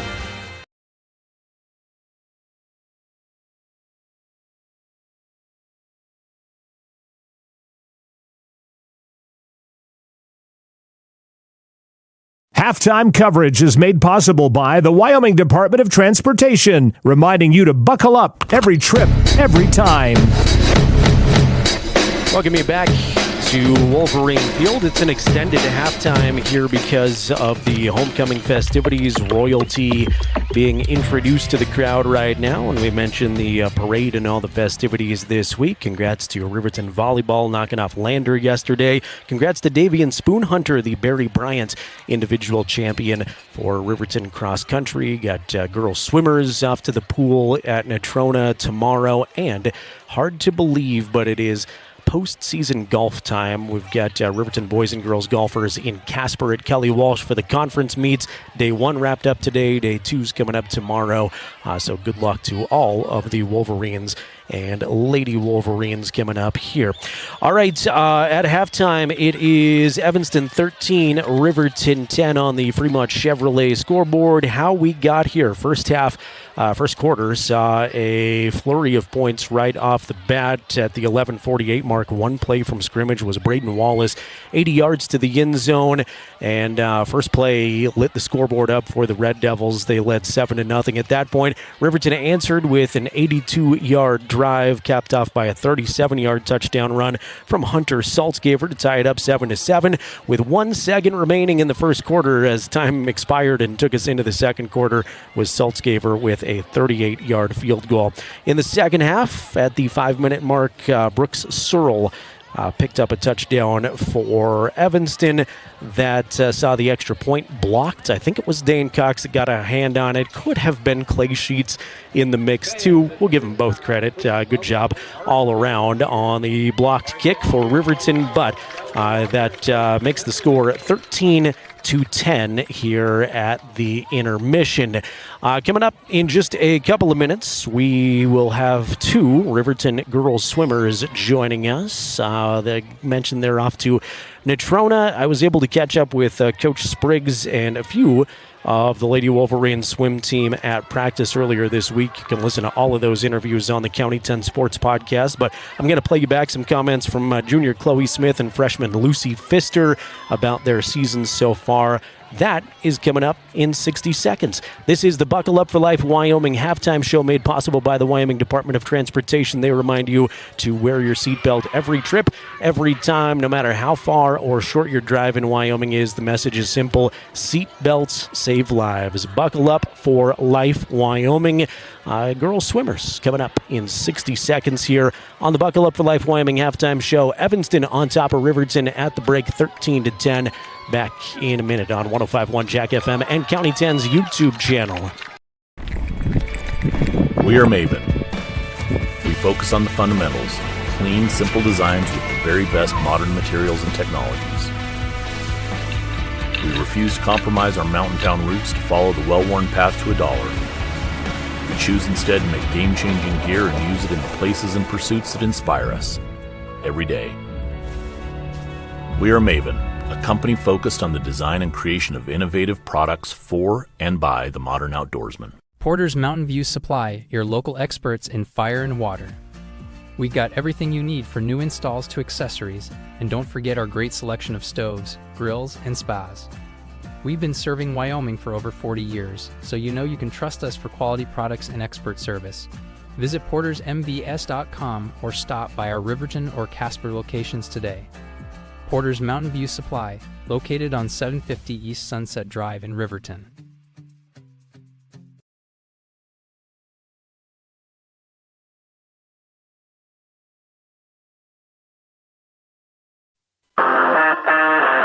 Broadcasting across the Rendezvous City, Riverton football is on 105.1 Jack FM. Buckle Up for Life Wyoming halftime show continues. Evanston on top of Riverton 13-10 at the break. Want to thank Brill in our YouTube chat on County 10's page right now for correcting me and making sure that I got this right. We mentioned cross country going on yesterday, Riverton event that has been known as the Barry Bryant Invitational, and Brill weighed in, said, please mention Johnson, the Kyle Johnson Memorial Invitational to Kyle, of course, one of those University of Wyoming runners that was tragically killed in a crash several years ago. So Barry Bryant and Kyle Johnson Memorial event there. Davian Spoonhunter, the individual champion, with a great run, and we hope to feature some of the cross-country runners next Friday on the broadcast here as Riverton hosts Green River. This week, we focus in on girls swimming, and again, I was able to chat with a couple of Lady Wolverines in practice earlier this week. One of those is junior Chloe Smith. I've swam the 200 and a lot of the 100 events. So Very good. Do you have a favorite? I like the 500, but I haven't been able to swim that this year yet. All right. Why one of the longer events? Just because my endurance is better than my sprinting abilities. So Cool. Have you swam all 3 years here at Riverton? yeah, I have. Yeah. I know you went through a coaching change last year, year two under Christy. How's the coaching switch last year, and did you get kind of more comfortable with that as the year went on last year?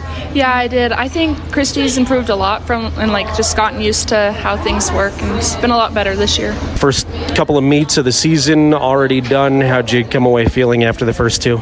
I was kind of sick the last meet, so it wasn't super great, but I feel a lot more confident going into the next meet. So you're all healthy and feeling better.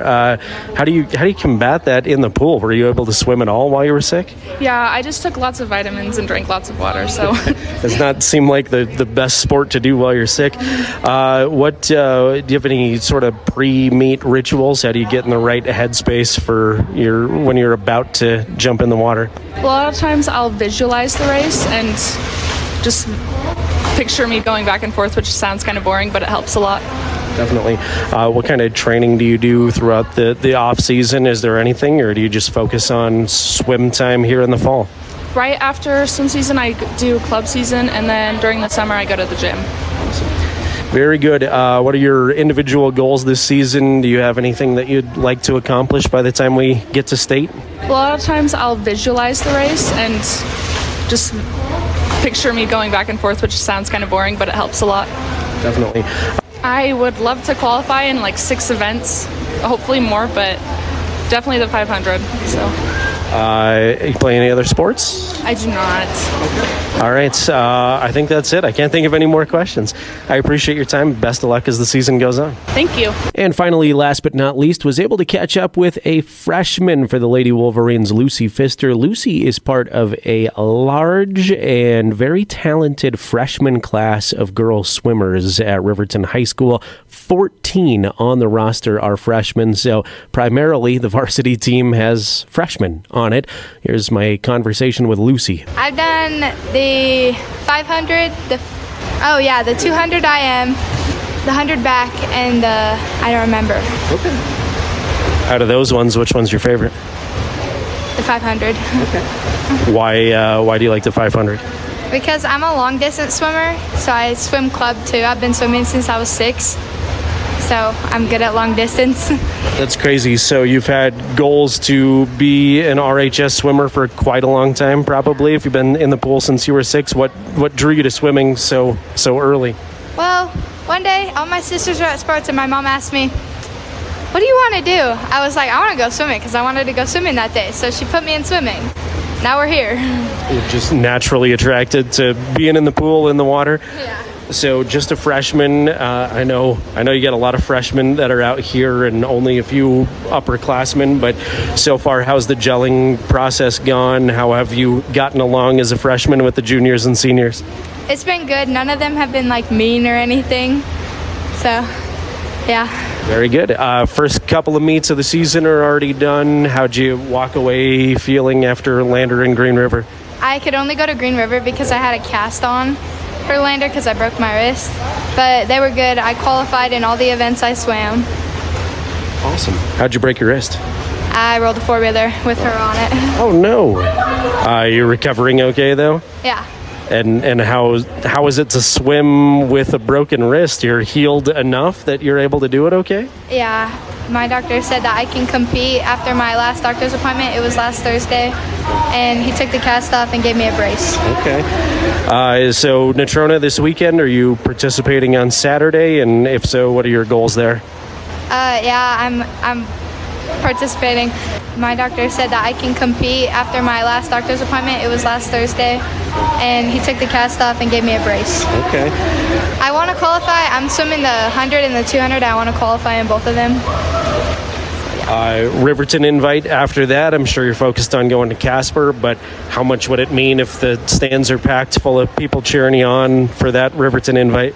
It would mean a lot because we need big stands. Yay. Lots of community support for sure would be good. All right. What are your goals for the whole season? I want to beat Kristen Newland's 50 free time. Whoa, I like that. All right. How close are you right now? I'm like a second off. That's it? Yeah. As a freshman? I have a 26.1. She swam a 24.94. All right. Well, best of luck to you there. The challenge has been thrown down to Kristen, so I'm sure she would be rooting for you had she heard that. All right, very good. You play any other sports or just swim? Well, I did cheerleading, but I quit because I didn't want to deal with the drama. Fair. All right. No drama in the pool, hopefully. Thank you for taking time, and best of luck to you as the season goes on. You're welcome. That's Lucy Pfister. My thanks to Chloe Smith, also from the Riverton girls swim team, joining us here on 105.1 Jack FM. We'll let you know we're going to try to listen in here just a little bit to the Riverton Marching Band. You can watch this right now on County 10's YouTube channel. But for our radio audience, a couple moments of the RHS Pep Band.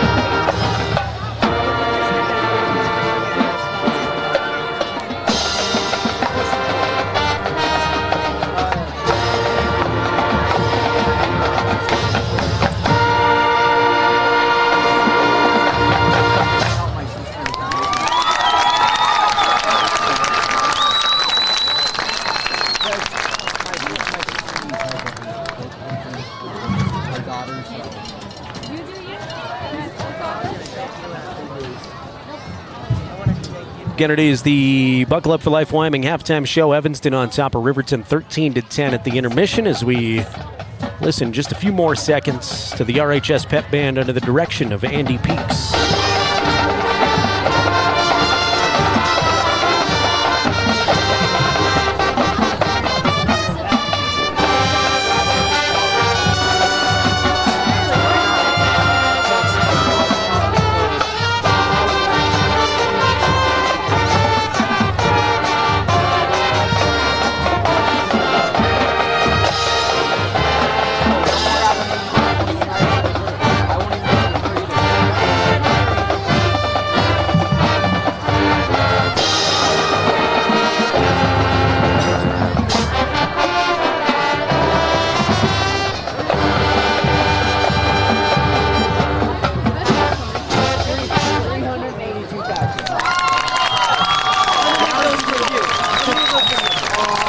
A tribute to the Beatles at halftime. Riverton Pep Band in mid-season form here already for the first game of the season. Well done to those young men and women out there. Also, I keep mentioning at halftime we're going to try to focus on the different athletic side of things. Obviously, girls swimming here tonight. We had the volleyball team on with us, and we hope to have the cross-country team on with us too. We had golfers in 0 week, but I'm going to try my darndest this year to get some of the band kids on, some of the cheer spirit kids on, and some of the other activities going on in the classroom at Riverton High School as the season goes on. So hopefully some more stuff to look forward to as the broadcasts continue, and something to get you through the halftime little gap between action here. Again, at the break with about 3 minutes until we resume action. Evanston leads Riverton 13-10 on the Fremont Chevrolet scoreboard. Taking a look around some other scores of interest from 3A football in the fourth quarter now. Cody's all over Douglas, 42-0. Looks like the Broncs might be hitting their stride a little bit in week 2. In the third quarter, number 5 Powell's on top of Lander, 29-8. It's Buffalo over Jackson in a fourth quarter slugfest, 13-7. And still first quarter score reported from Wyo Prep's Green River on top of Rollins, 7-0. It should be past the first quarter now, but I don't have anything new there. Some other Fremont County scores of interest. Big Piney routs Wyoming Indian 59-0. That Big Piney squad is tough, and that comes off of the heels of a nice Wyoming Indian win against Guernsey Sunrise last week, but that was the home opener for the Chiefs in Ethody. Saratoga's all over Wind River, 50-0 in the fourth quarter. 6-man score. Number 5 Matitsi and number 5 DuBois. They were tied for 5th place in the Wyo Preps rankings coming into the week. Matitsi takes care of DuBois though, 54-42. Saw Shoshone knocked off the Cheyenne East sophomores yesterday, 18-14 in Cheyenne, and that's what I got for you as far as some Fremont County scores and 3A scores of interest. Star Valley was playing an out-of-state game. There it is. They're playing Sugar Salem, Idaho, and Star Valley leads that Idaho squad in the second quarter, 14-7. Thanks to WyoPreps.com for that scoreboard look. We'll take a 60-second break, regroup, and bring you the second half of action in 1 minute right here on 105.1 Jack FM and County 10's YouTube channel. Rehab's founding principle on you is evident from your first visit to the last. Our practice model ensures treatment as you deserve, a private one-on-one session with a licensed therapist the entire visit, every visit. All therapists hold advanced credentialing, including 2 certified hand therapists, an orthopedic clinical specialist, an MDT therapist, as well as pelvic floor and pregnancy rehab offerings. With over 100 years of combined experience between our 7 clinicians, Elevate is your ticket to health. Find us in Lander or DuBois and visit our website or Facebook page. Choose Elevate Rehab to elevate your outcomes. At Eyes on Fremont, we know that good vision is about more than just seeing clearly. That's why we're dedicated to providing expert eye care for the whole family. From children's exams to contacts, LASIK to glaucoma treatment, we're here to help. We accept most insurance plans, and our experienced team will make sure you feel right at home. Schedule an appointment today at 111 South Broadway in Riverton, or give us a call at 307-856-9000. Visit WyomingEyes.net to learn more.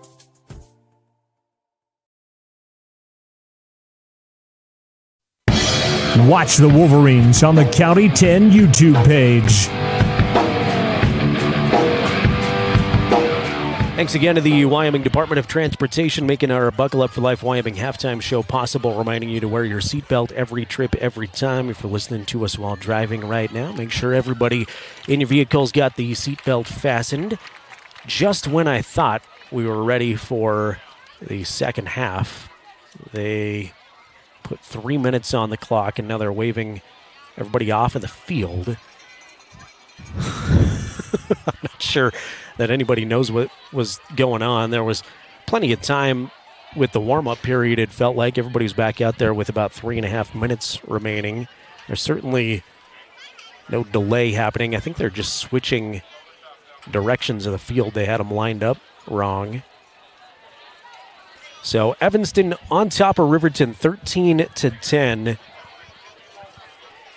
And Evanston certainly put one really good drive together. But you take away big plays all season, I guess. It didn't give up any big plays against Powell in a shutout, but it take away a couple of big plays there. It's a really competitive game. I can't say that Riverton wins that game, but it's a lot more interesting. Take away big plays in this one. Riverton's got the lead, but aside from that, Riverton moving the football fairly well, obviously would like some more points. Victor Lozano has it teed up, end over end short kick. Saltzgaver's got it at the 14. They'll bring it out across the 20, tried to make a man miss, and is ridden to the turf down at the 27-yard line. So there's that guy that's in on every play. Hunter was our guest on the Porter's Tailgate show. Fun to chat with him and learn a little bit more about his soccer camp this summer that helped him realize he was one of the best football kickers in the nation, and how he's really growing into his role both as a defensive back and as a running back. Tight formation for Riverton here to start the contest. It's 1st and 10 from their own 28 to start the third quarter. Blake's under center. Saltzgaver in the backfield. Dane Cox comes in motion again. Everybody up tight here for Riverton. Give it to Saltzgaver. Saltzgaver's going to try off a right tackle, and he's got 3 or 4 out to the 34-yard line. 2nd down and 6. Coming up for Riverton. Had a officiating mix-up and shortage that caused this game to be pushed back an hour from its original 6 o'clock start time. Kickoff was at 7 o'clock tonight. Refs doing double duty. Had a smaller class game earlier this afternoon. Now picking up a 3A night game here at Wolverine Field. Shout out to the officials all across Wyoming putting in long hours and making it possible for these things to happen. Gattenbein takes it to the right side, pickup of 2. PA announcer Aziz Wahid corrects me that he picked up 3. And it's 3rd down and 2. The RMS principal doing a great job as public address on a perfect Friday night. I haven't even had to go to the hoodie yet. I thought it was going to be cooler at this point in the game as the sun has sunk. 3rd and 2, and Blake's just going to quarterback sneak it. There's what we saw against Cody. Picks up 4. No issues at all right behind big Daniel Clausen. Blake Gattenbein. Hear the crowd tell you it's a 1st down.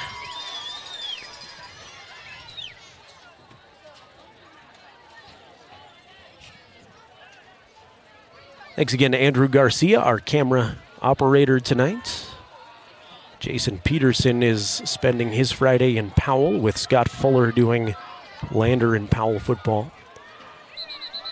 Get a flag before the play starts. Looks like some illegal motion on Riverton as Yates came in motion. Coach Lenhardt out there asking for an explanation. Procedure penalty on Riverton will back him up. So we'll start 1st and 15 instead, and they'll move the football back to Riverton's own 37-yard line.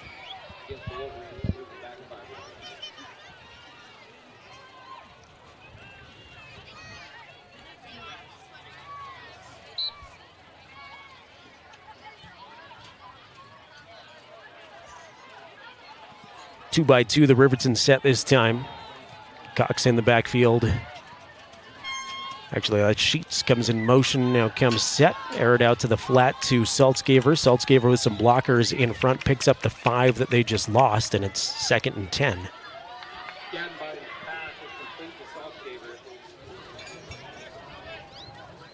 Gain of 6 on the play. Roberts with the tackle.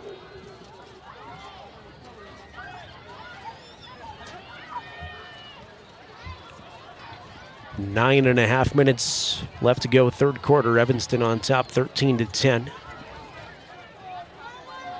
Receiver to either side. Saltzgaver comes in motion in the backfield. Gattenbein fakes the handoff. Now Blake on the run, has a lot of room, drugged down by one arm, but after he picks up 13 yards, Blake signals 1st down, gets up, fired up. Is Bronson Sims that corralled him around the arm and like a wrestler tried to take him down. Blake kept spinning forward. Gattenbein fired up as Riverton moves into opponent territory. Ball at the 45-yard line and a fresh set of downs. 2 go to the right, 1 to the left. 11 personnel with a tight end and a running back. Blake will carry it left side this time. Not much doing. Was harassed by a defender that was in the backfield early and gets 1 yard positively. 2nd and 9 for RHS.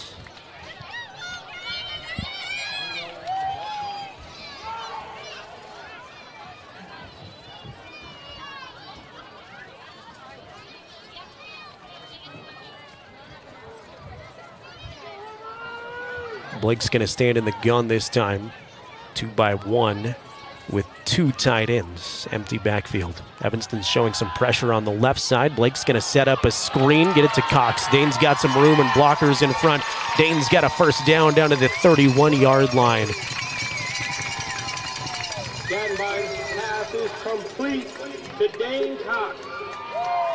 Dane, a sophomore for Riverton, has certainly proven himself as a valuable weapon on both sides of the football. And exciting news is just a sophomore. Riverton's got those 6 seniors that are all very good. But you look at some of these playmakers that are juniors and sophomores and think Riverton might be fun here for at least a few years. Blake's in the gun, 2-by-2 the set. Saltzgaver in the backfield. Blake, 3-step drop, looks to throw. He's got Sheets across the middle, swatted away by Sims, though. Single coverage, and Sims did his best to Kembe Mutombo and just swatted that out of the air. That's the second time we've seen him do that this game.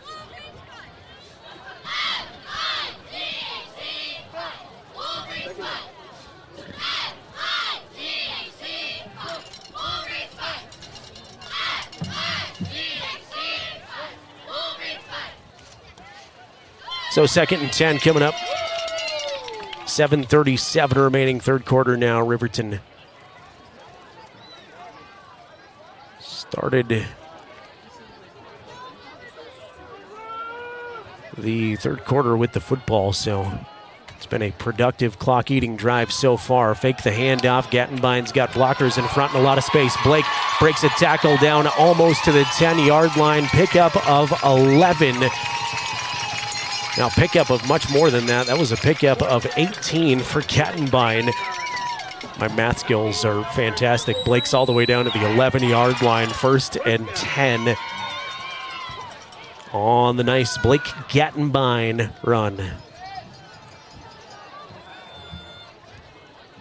I should really know when to shut my mouth when I'm trying to calculate simple equations on the fly, or at all.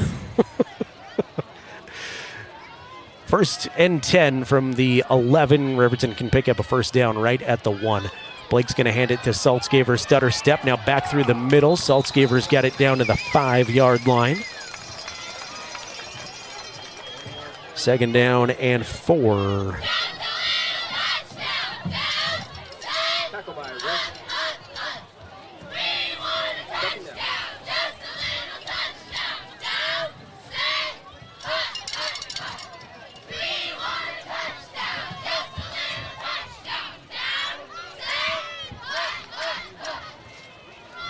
Blake will come out under center from the 5-yard line. 2 in the backfield. Larson split out way to the left. Gattenbein will give it to Saltzgaver running to his right. Good pursuit there. Gain of a yard for Hunter. On the pursuit, Taryn Hawks. And Evanston Jr. is all over that play, and it's 3rd down and 3 from the 4-yard line. Midway through the third quarter now.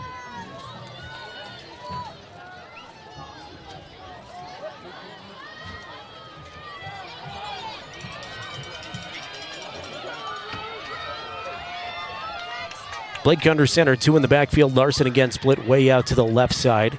Gattenbein will hand it to Saltzgaver. Saltzgaver tries to plow forward, contacted right at the line of scrimmage, and I think will lose a half a step this time. So Evanston really sniffing out the Riverton play calling the last couple of plays, and it's going to go 4th down and 4 now as they'll back it up a yard from near the 5-yard line.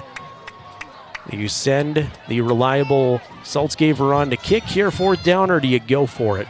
Offense has been moving the ball fairly well, and Blake will remain out there in the shotgun. Interesting formation. A lot of motion for Riverton all over the place. Two receivers go far out to the left side.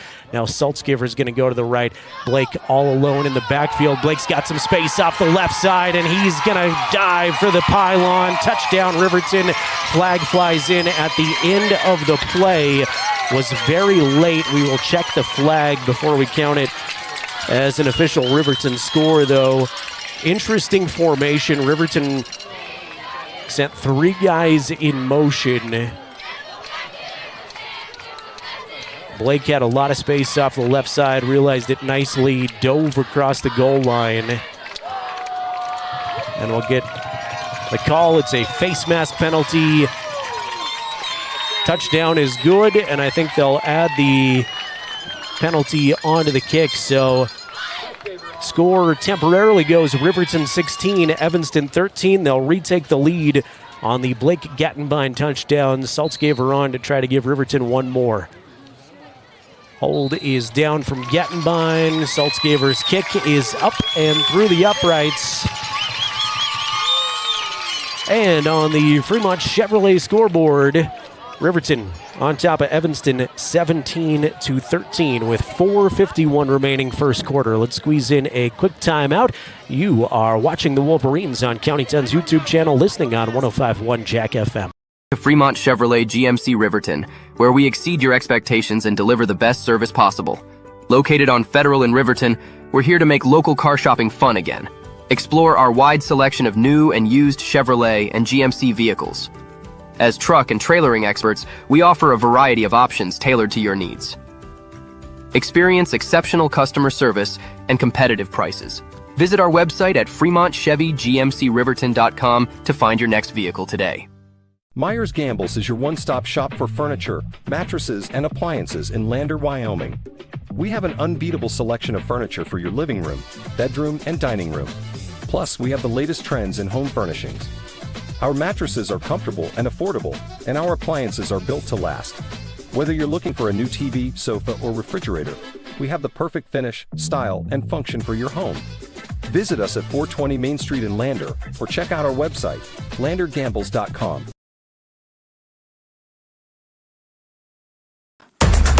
Proud to support the Wolverines and Lady Wolverines. We are County10.com.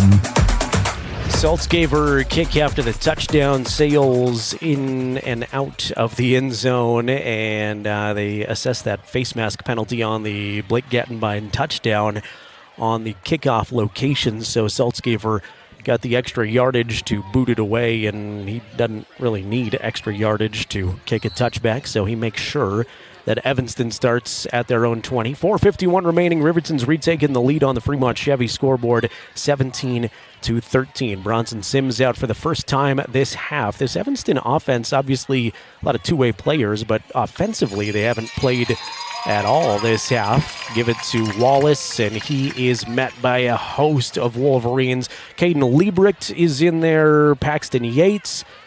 Ryan Cox again comes out of the pile, and Daniel Clausen in there too. Just that was a wall of Riverton defenders and a loss of one. Powell on top of Lander now 39-8 from Park County tonight. Sims in the shotgun. He's got trips to the left side. Wallace with him in the backfield. One receiver split out to the right side. Throw a pass across the field that's knocked away nicely by a Riverton defender. Let me check the number. That's Caden Arnold. Arnold, who got the start, will get some high fives, knocks it away from Riker Pace, the intended target. First time that I've seen Pace targeted. So 3rd and long for Evanston from the 11. Or 3rd and 11 for Riverton, for Evanston from the Red Devil 19. If nothing else, you can tune into the broadcast to see if I can spit out words correctly, and it's hopefully somewhat entertaining for you. Trips to the right side. Sims bootleg out there. He was very close to the line of scrimmage. Has a receiver, though, right at the first down marker. Hauled it in, and I think he's going to get 12 when they needed 11. from this angle, and I'm not even close to on the ball. He looked like he was really close to the line of scrimmage when he let it go. I'm not saying he was over it, but tiptoeing that line, and a nice pass from Sims will give EHS the first down on 3rd and 11. So pick up a 12. And the clock runs at 3 minutes and 50 seconds. Wolverines up by 4. 2 receivers to either side, one in the backfield. Fake the handoff. Sims wants to throw. It's batted in the air and knocked away by a Wolverine.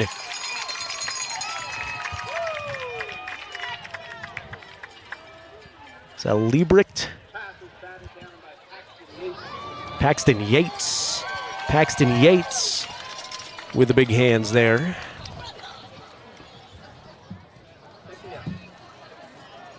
Second and 10 from the 31-yard line of Evanston. I formation this time for Evanston. They're going to pitch it to Wallace. Wallace with a blocker in front will string it out to the right side. Wolverines in pursuit, but a healthy gain of 7 or 8 on second down. Clay Sheets made first contact. Peyton Larson, sophomore, getting some extra time out there, also flew into the play. Back up the spot just a tad, and it's 3rd and 3.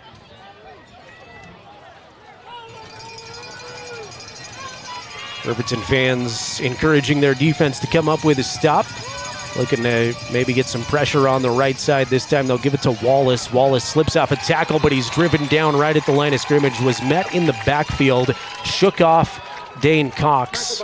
Got back to the line of scrimmage, but nothing else. 4th and 3. And Riverton is going to force the Evanston punt unit to come on here in the 3rd quarter.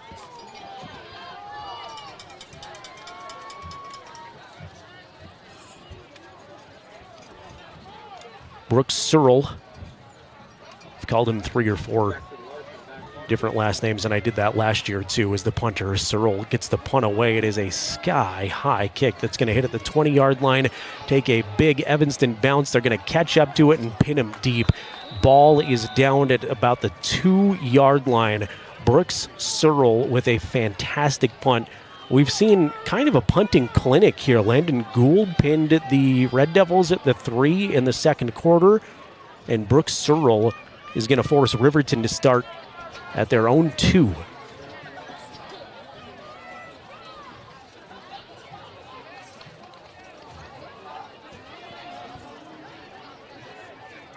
So a long way to go for Riverton with 2:49 remaining here in the 3rd quarter. It is Riverton 17, Evanston 13. They're going to give it to Saltzgaver. Hunter's got some room, spins off a tackler. He's out across the 10-yard line. That is some individual effort there, because he took contact on right away and just kept moving forward, and they could not bring him down. 2nd down and 1 after a gain of 9. Hunter Riemann subs in for Riverton.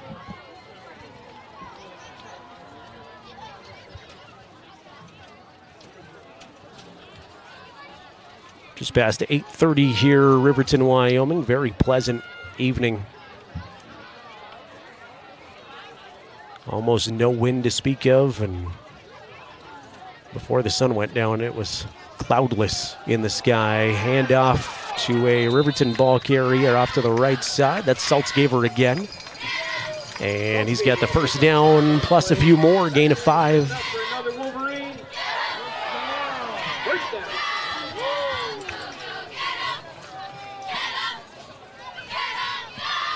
Tough to see probably on the camera angle on the far side, but here on the near side of our broadcast position, there's a full house of Riverton faithful.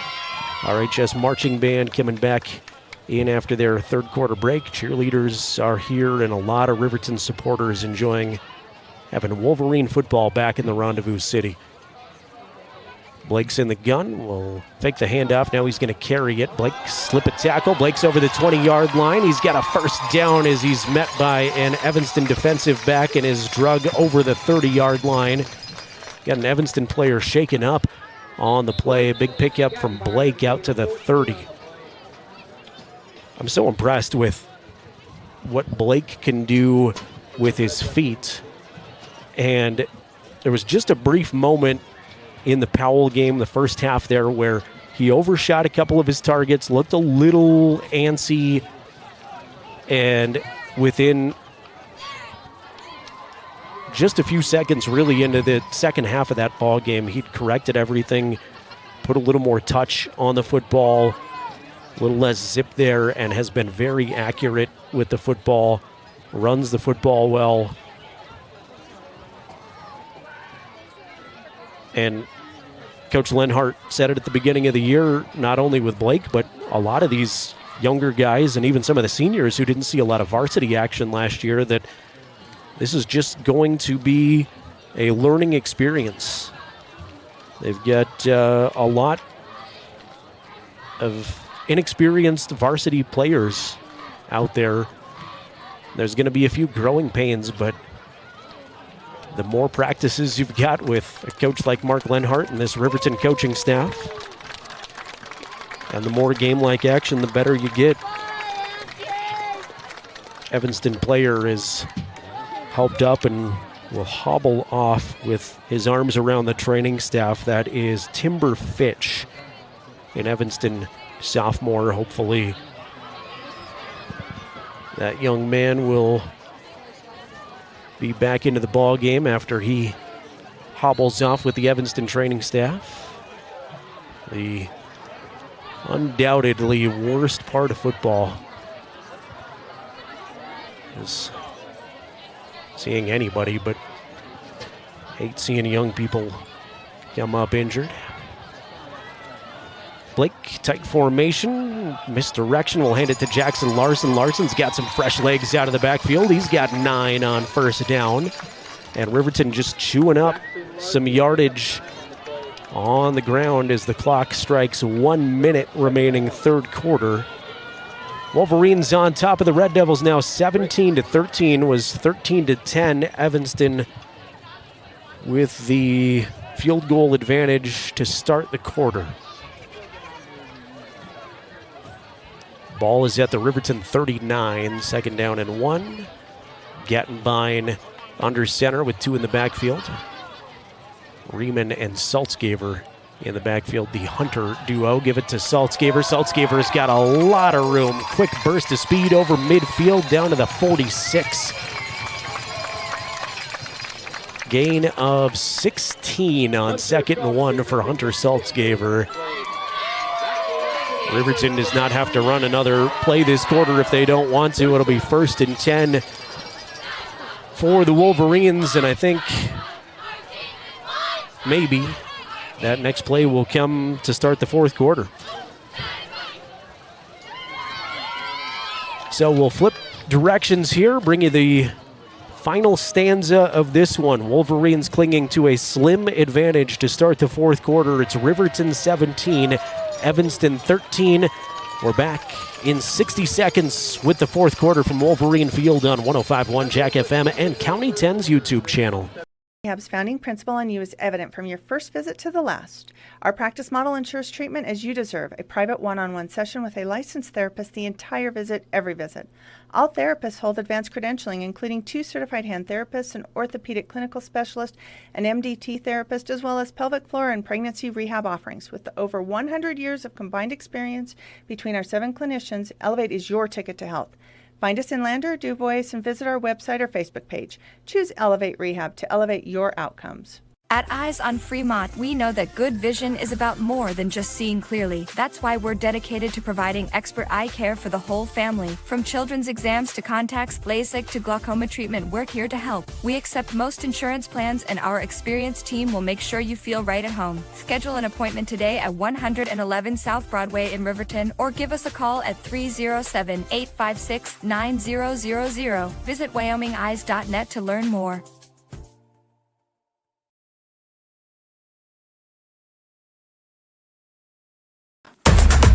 proud to support the Wolverines and Lady Wolverines. We are County10.com. Fourth quarter just about to begin from Riverton High School. We got a good one here. Week 2 of the high school football season. Riverton on top of Evanston 17-13 on the Fremont Chevrolet scoreboard. Jared Anderson here. Andrew Garcia making his camera debut in this one. Our thanks to Andrew. 1st and 10 for Riverton High School from the Evanston 46-yard line after a big carry from Saltzgaver. They're going to go right back to Hunter. Hunter's got another first down and some more into the secondary across the 25, rode down from behind at the 21-yard line.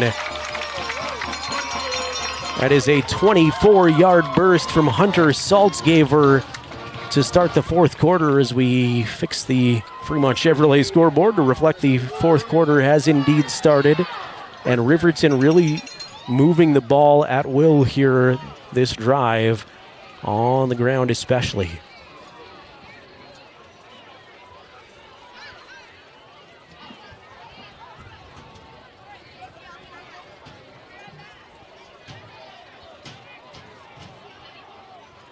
Fresh set of Wolverine downs, and the football off.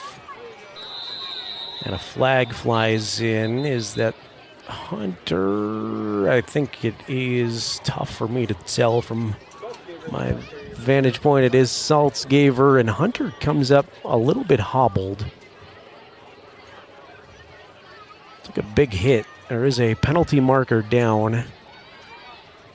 It's a personal foul face mask, and that's going to be against Evanston. So the personal foul will move the football forward substantially. That's going to bring it all the way to the 11-yard line.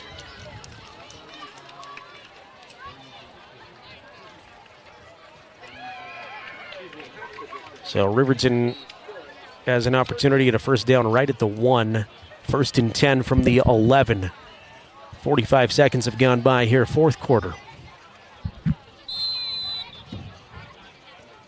And Coach Lenhardt wants to talk things over. Timeout, Riverton. We have a bunch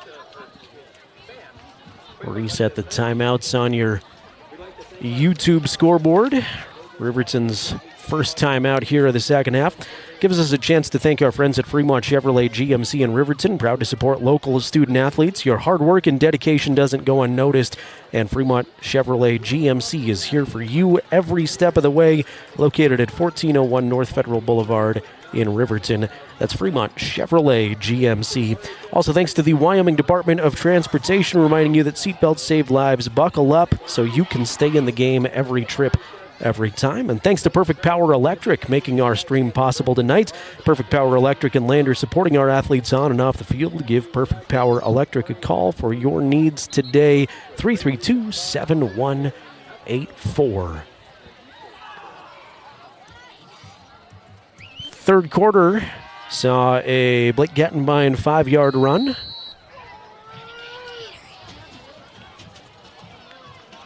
That was the only points there in the third quarter. 1st and 10, Wolverines from the Evanston 11. Blake's in the shotgun, 2 in the backfield, 2 receivers out to the left side. Blake, low snap, will pick it up and carry it inside the 10, muscled down to about the 8-yard line. Snap was a little bit scary. Blake handled it well there, had to go low to pick it up, and plows forward for 3, so 2nd down and 7 for RHS.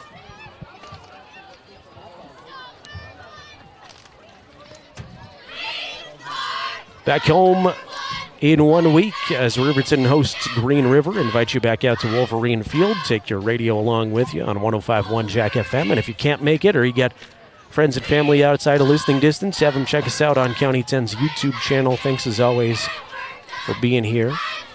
Misdirection handoff and losing yardage is Jackson Larson. They faked the inside handoff, gave it to Jackson on the end around, and he goes backwards. lose 4 yards all the way back out to the... He's going to lose more than that. He's going to lose 6 yards all the way back out to the 15. And it's 3rd down and 14.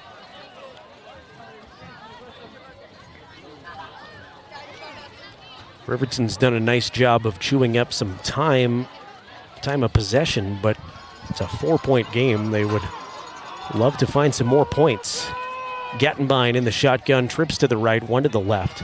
Blake sends Cox in motion out of the backfield, now empty backfield. Blake, quick drop, looks to the middle to Sheets, overshoots him. Clay laid out, had a step on his defender, but zone coverage for Evanston in the end zone, and Blake tried to get rid of it quick, just overshot everybody that time.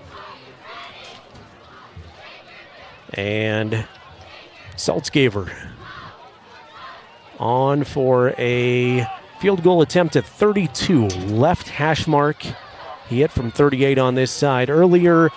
This one will hook to the left. Man, Riverton fans from this angle thought it looked good. They're going to say it hooked just out of the upright to the left. So no good from 32 yards away.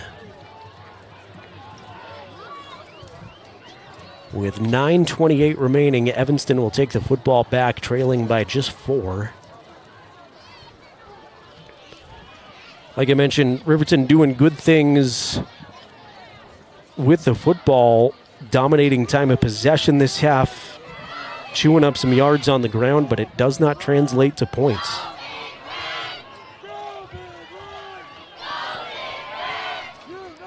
Evanston quickly out of the huddle will sprint to the line of scrimmage. Sims under center, I formation, receiver to either side. Sims almost lost the football, and he's just going to be smothered right at the 20-yard line. Daniel Clausen, Ryan Cox in there to make the play. Caden Arnold got a hit in there too, and I'm always sure there's some Wolverines I leave out on those big defensive efforts, but good job by the front 4 for Riverton.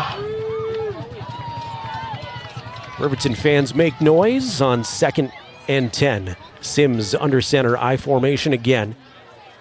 Fake the handoff, bootleg out to the left side. Sims has some room, he'll tuck it and go. Is shoved out of bounds after he picks up 6 before he stepped out. Yeah, they'll give him about 6 on the play. Gain of 7 on the play.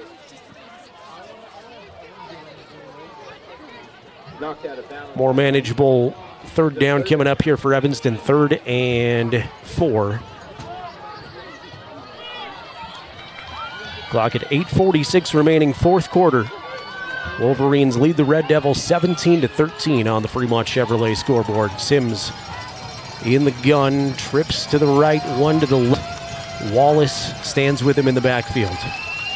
Snap to Sims, looks to the right side, throws it right to the first down marker, and breaking free of a would-be tackler is Riker Pace, gain of 10 on 3rd and 4. Evanston moves the chains. Ball goes out to the 37-yard line.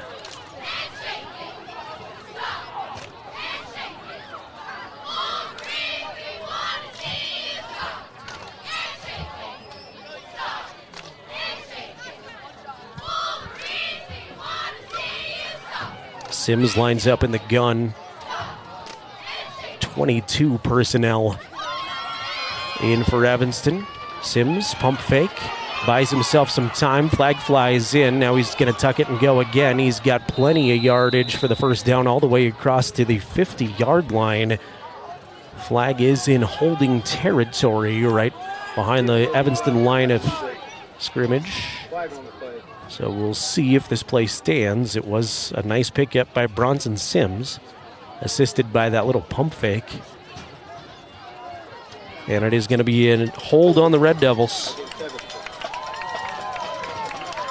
Mentioned it a few times on the broadcast, but want to send a big shout out and congratulations to the Lady Wolverine volleyball team, picking up the 5-set dramatic Keeper of the Gold victory against Lander yesterday.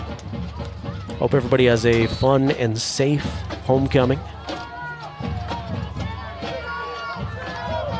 Holding penalty going to back this way up to a 1st and 20. Ball at the 27-yard line. Screen pass to Wallace. Wallace gathers it in, gain of 5, and then he is swarmed under by several Wolverines. Caden Liebricht is there. Jackson Larson is there.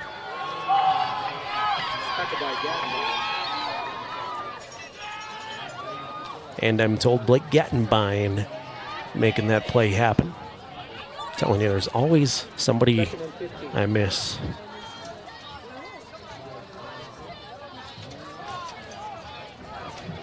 Second and 15.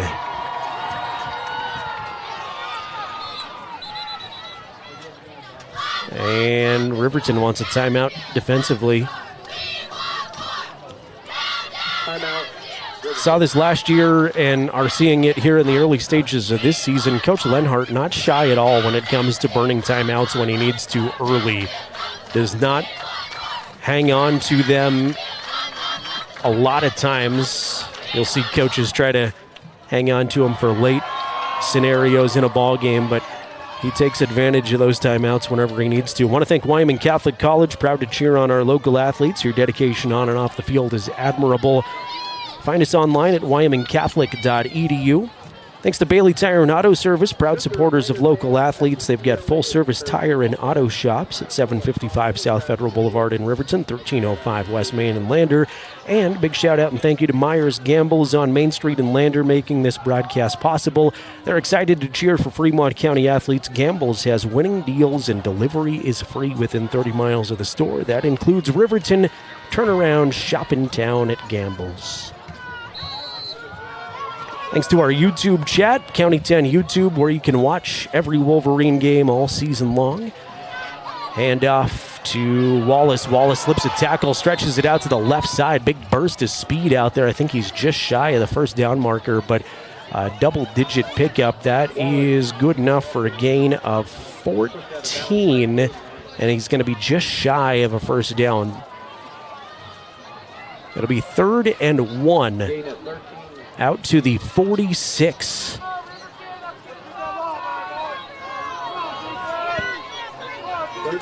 Riverton coaching staff trying to fire their defense up here. 3rd down and 1 as the crowd makes some noise. I formation for Evanston. Sims going to sneak it.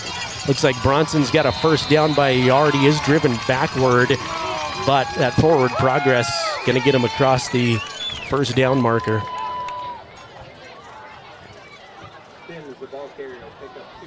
So Sims needed a yard. He gets 2 on the forward progress. And fresh set of downs for Evanston. Ball is resting at their own 48. Single high safety for Riverton defensively. I formation. 2 to the right, 1 to the left. They're going to pitch it to Wallace. Wallace looking for a crease, and he's not going to find much. Does get to midfield, but not much more than that. Ryan Cox is there, and coming out of the pile is Carlisle Minner. Minner, a junior for Riverton. Pick up a 3 on first down, 2nd and 7. If you're just tuning in, 6:30 remaining in regulation. It's Riverton 17, Evanston 13. Red Devils driving, though. They are now officially in Wolverine territory. As the clock continues to run on a lot of running plays this quarter, every play looms larger. Sims in the shotgun, wants to throw, looking for Cook. It's taken away, picked off by the Wolverines.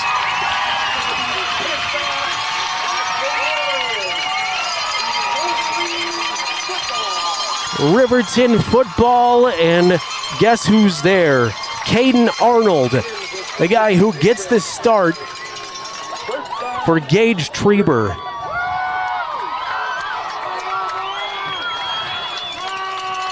Caden Arnold with the big interception. How about that? A takeaway for Riverton.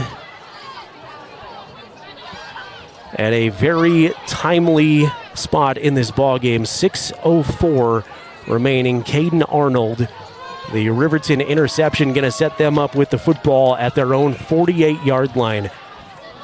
Bunch formation for the Wolverines, and now flags fly from the back judge before Riverton can start the play. Crowd still buzzing from the Caden Arnold interception.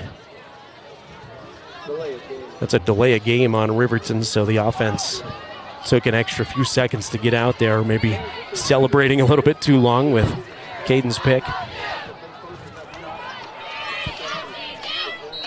Best case scenario for Riverton here is chew up some more of these last 6 minutes and find some points.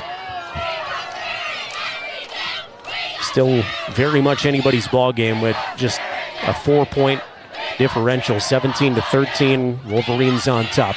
Blake wants to throw, airs it out, has a man. It's caught by Riemann. Hunter Riemann into Evanston territory, spins at the 45, tackled down to the 44-yard line. Pickup of 13. Gettenbein to Riemann on a screen, and it is second down and 3 with 5:40 remaining in regulation. Thanks again to Perfect Power Electric in Lander, making our live stream possible. You can watch these games all season long on County 10's YouTube channel. Blake comes under center, 2 receivers to the left side, 2 in the backfield. Blake's just going to sneak it. Flags fly. Blake had a good burst of speed, and maybe he was a little bit antsy there. Usually flags flying right there. It's going to back him up.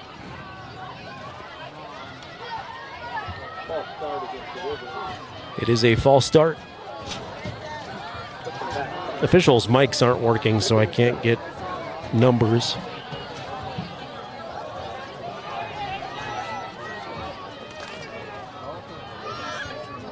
.521 left on the Fremont Chevrolet scoreboard. Second down and 7. Riverton has the ball backed up to the Evanston 49. Blake's in the gun, 2x2. Pressure coming from the right side. Riverton wanted to set up a screen. Now Blake's in trouble. He's going to tuck it and go. Somehow he avoids a big loss. Blake with some wheels. He had 3 guys well behind the Riverton offensive line, and Blake somehow turns that into a positive. That's a gain of 2. And I know it doesn't sound like much to go from 2nd and 7 to 3rd and 5, but Blake avoided total disaster there and somehow slipped through 3 Evanston defenders with a nice solo effort. Ball at the 47. 9 o'clock, KTUG, Hudson, Riverton, Lander. Thanks for listening to 105.1 Jack FM. Video coverage, if you're interested, on County 10's YouTube channel of these last 5 minutes. 3x1 with those trips to the right side. Now Coach Lenhardt angrily will burn his last timeout of the quarter. Did not like whatever transpired right there. Riverton is out of timeouts. Great homecoming crowd on hand here. Beautiful night at Riverton High School. We thank you for being here. Thanks to the chat on our County 10 YouTube channel. We had Charleston, South Carolina represented, had a viewer on the northern shores of Iceland. That's a new one for me. We've had some overseas viewers, have never had Iceland, so appreciate that. Christopher was watching in Brighton, Colorado. Give a shout out to Kevin. I never got to Kevin. He's watching in Nashville, Tennessee. Kevin Chapman said he's a good friend to Coach Nyberg. Shout out to Riverton former head coach, now assistant coach Brant Nyberg. He's been with the Wolverine program a long time. Chatted with him briefly on the field before this one. So thanks for watching from Tennessee there, Kevin. Wolverines facing a 3rd and 5 from the 47. Obviously, big play both teams here with 4:57 remaining. Trips to the right side. Yates comes in motion from left to right. Blake wants to run, and now we've got more flags flying, and it's going to be procedure again against Riverton. Coach Lenhardt's got his palms to the sky as a 3rd and 5 turns to a 3rd and 10.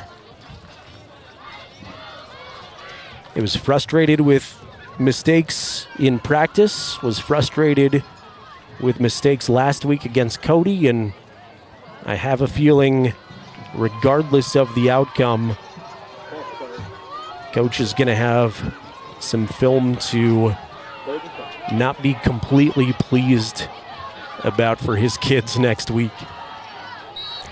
Riverton trying to get their first win against Evanston in their last 4 meetings. They haven't beaten them since 2020. This Red Devil team beat Riverton twice last year, once in week 2 in Uinta County, once in the quarterfinals. Last time we were at Wolverine Field about 10 months ago. Here's Blake in the shotgun, 3 receivers to the right side. Blake has some time. Now he's going to tuck it and go under some pressure. Blake powers forward for a gain of 4 before he's met. Really good coverage all over the field by the Evanston secondary. Blake tried to do what he could there. Picks up, they'll call it 5, so it's 4th down and 5. Ball is at the Evanston 47-yard line.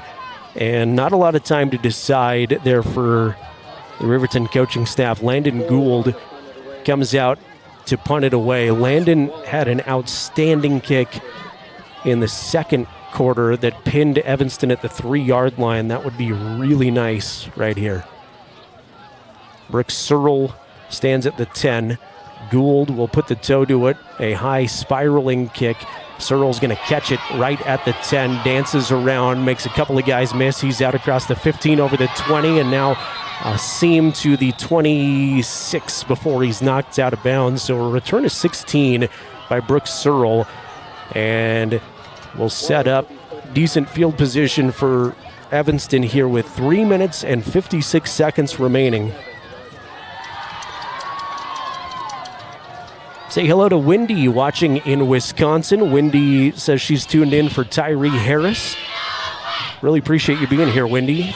Thank you, and hope all is well in Wisconsin. I'm also hopeful. I can't guarantee anything, but I'm going to try next week to get Tyree on our Porter's Tailgate show. We chat with a Wolverine or 2 on the pregame show, and I had Tyree as one of my hopefuls this week. I never got to him in practice, but hopefully next week, as Sims is flushed out of bounds, danced around behind the line of scrimmage, couldn't quite commit to turning it upfield, and he's knocked out of bounds, loss of 1. So good start this drive by the Wolverine defense, 2nd down and 7.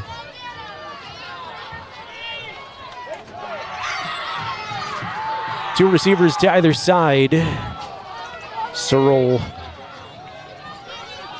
in the backfield with Sims. Sims dances around, gonna run with it again. Looks like some indecision now. Sims bounces off a couple of Wolverines, got a hurt Riverton player, and Sims turns what was gonna be a loss into a really productive play. He's down right near the 1st down marker, and we've got an injured Wolverine that's gonna hobble off the field.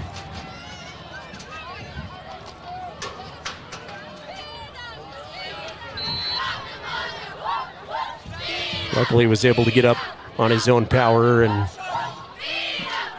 move off the field. They're going to give him a 1st down, though. That was a pickup at 12 for Bronson Sims.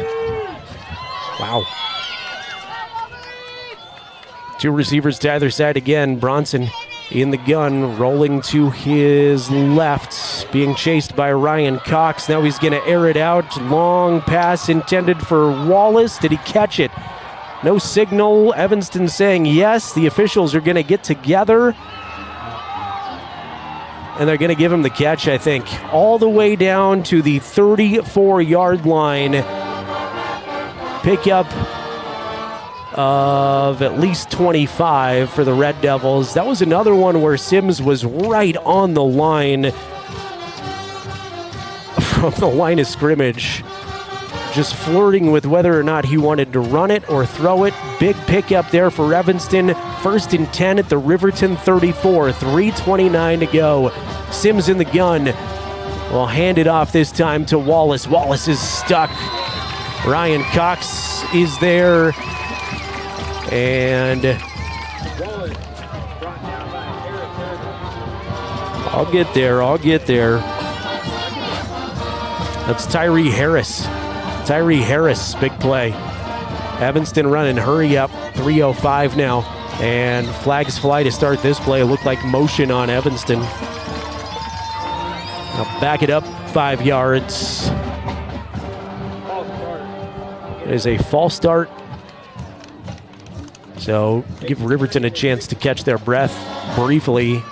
Back up the Red Devils to the Wolverine 40-yard line. 3:05 remaining. Riverton leads Evanston 17-13 on the Fremont Chevrolet scoreboard.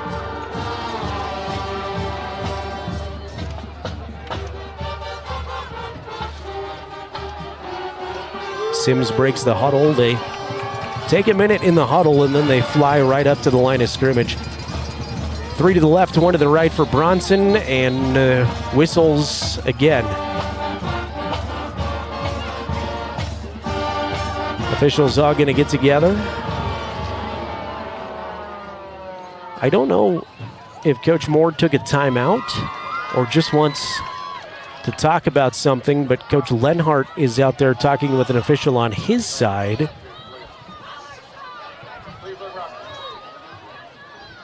And Coach Steve Moore is also getting an explanation from the officials. Either way, I think we're just moving hashes. That's all it was there. They're going to move the hash to the left side.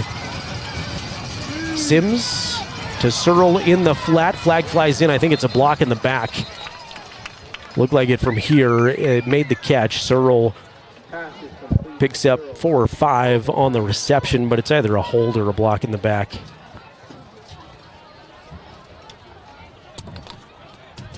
.258 to play. And obviously, holding call on Evanston there will benefit Riverton as they will march the football all the way back to Riverton's 49.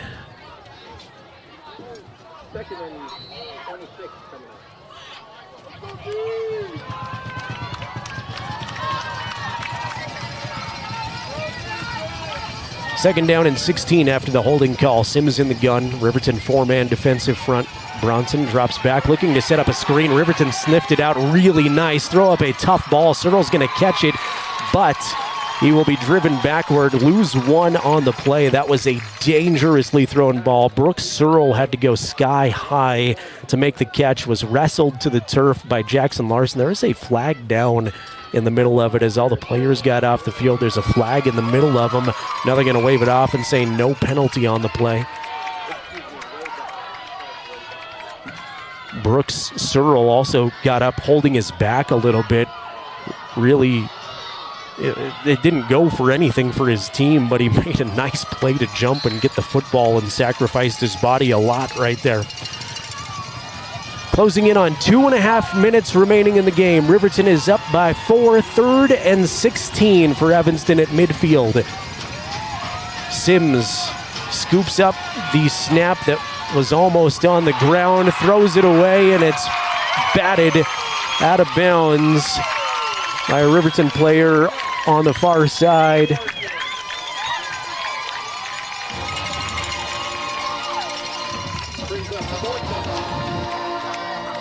That's Peyton Larson over there. Man, I need a spotter in these black-on-black uniforms. I've got to look at Aziz Wahid, the PA announcer tonight, Riverton Middle School principal, who is luckily saving me on some of those plays. That's another player who is getting more playing time tonight because of Gage Treber out with strep throat, and Larson, a sophomore, with a big smack away defensively for Riverton. Coach Moore wants a timeout to talk about what he's going to do on 4th and very long here. 4th and 25. Ball at the 49-yard line. Squeeze in a couple more. Thank you to the folks that make these broadcasts possible. Porter's Mountain View Supply in Riverton, your one-stop shop for grills, spas, stoves, pellets, and more. Porter's, proud to support Fremont County athletes. Thanks to Fremont Chevrolet GMC in Riverton, supporting the Wolverines. Your hard work and dedication doesn't go unnoticed. And at Fremont Chevrolet GMC, they're here for you every step of the way. 1401 North Federal Boulevard in Riverton. Steven says he'll be my spotter. I'd take you up on that, Steven. Anytime you want to come help out the broadcast, if you want to give up Friday nights and not make a ton of money, we'd love to have you. Shout out to I can't find a name. The Foundation Frame is the YouTube account, but watching from Nampa, Idaho, says Riverton class in 1981. Go Big Red. Also says, where's the fans? In my day, it was at Tonkin Stadium. Man, I loved games at Tonkin Stadium. And you can't see them on your screen, but the home side is full of Wolverine supporters tonight. Great crowd. 4th and 24. Evanston's going to go for it. 2:20 remaining. Sims in the shotgun. 4 receivers. He's just going to air it out. A Hail Mary pass tipped and deflected away. Riverton holds. 2:14. They'll get the football back at their own 49-yard line. Blake Gattenbein is there to knock it away. Good coverage all the way down the field for the Wolverines. Also have to give credit to Caden Arnold, who I saw all over legally his wide receiver. Great job by the Riverton defense, holding it when they needed to. A little bending but not breaking there. Evanston has 2 timeouts. Riverton does not have any with 2 minutes and 14 seconds.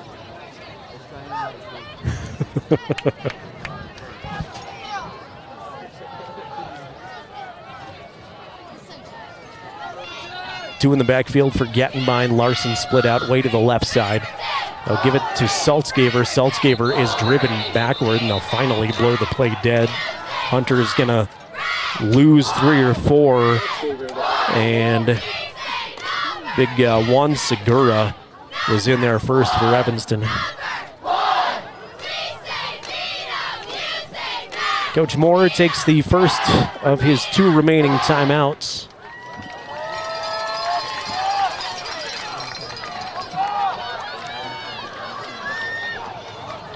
Well, it's been a fun night. It's been a fun whole week, honestly, of homecoming festivities. I've got kids in elementary schools here in Riverton. They've had all the different dress-up days all week long. I know the middle school and the high school have too, and homecoming parade this afternoon on Riverton's Main Street was well attended. Riverton volleyball with a big win over Lander yesterday at Wolverine Gym, and congrats to Davian Spoonhunter, individual cross-country champion at an event right here in Riverton yesterday. 2nd down and 13 with 2:07 remaining in regulation now. Ball all the way backed up to the Riverton 46. Blake in the gun, receiver to either side, 2 in the backfield with him. Fake the handoff, now Blake's going to take it. Blake trying to bounce off of a defender, but all over it that time was Breckenridge. Brecken has been big defensively, and Coach Moore burns his last time out. So now it's interesting to see what Coach Lenhardt does here. They'll lose maybe 2 on the play. 3rd down and 15. You don't have a lot of surefire 15-yard plays in your Rolodex, probably, if you're Riverton offensively, but do you try to throw this football, risk an incompletion? Do you run it, burn some clock, and punt it, and hope your defense comes up big one more time? Or maybe you run something short that will still eat up time through the air, a screen pass kind of thing, see if you can pick up some yards, and even if you don't get a first down, you make an interesting 4th down decision. So many different things to consider, and that's why I love being able to call games from way up here and see whatever the fantastic Riverton coaching staff comes up with. Say hello to our friends Kristen and Rick watching from the Washington, D.C. area. Appreciate you being here. Riverton's got 2 receivers split out to the left side, 2 in the backfield. They're going to pitch it to Saltzgaver. Hunter's got some blockers in front, trying to use Gattenbein for a block. He'll pick up 6 and is tackled right at midfield. So it'll be 4th and 9. Clock is going to run, and Landon Gould is going to come on to punt. Evanston, trailing by 4, is going to get the football back with just over a minute remaining and no timeouts. Gould stands at the 35-yard line, ready to punt it away. Brooks Searle has his toes on the 10-yard line. Riverton going to burn every second they can. Gould does a good job of handling a high snap. Wobbler kick that hits at the 16 is going to take a bounce and die at the 13. So Gould with another strong punt, and there are 62 seconds remaining. Evanston football, no timeouts, as they take over from their 14. It looks like they'll place it.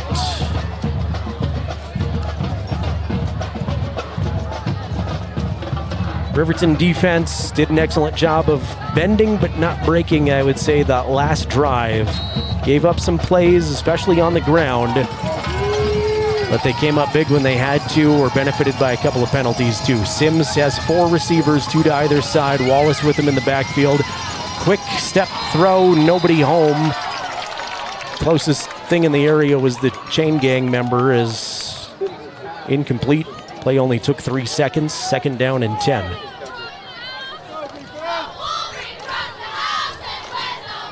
Coming up on our post-game show, we'll chat with Coach Lenhardt and get you some finals from around 3A football, as well as some other Fremont County scores of interest. Hope you stick around for that. Exciting finish here. Evanston football at their own 14-yard line, 2nd and 10. Same formation with 2 receivers to either side. Sims going to run this time. He's under some pressure. Fades to throw as Cook out to the 24, across to the 25-yard line before he's wrapped up out of bounds. Clayton Cook with a pickup of 11, 1st down for Evanston, 53 seconds, and he's knocked out of bounds, so the clock stops.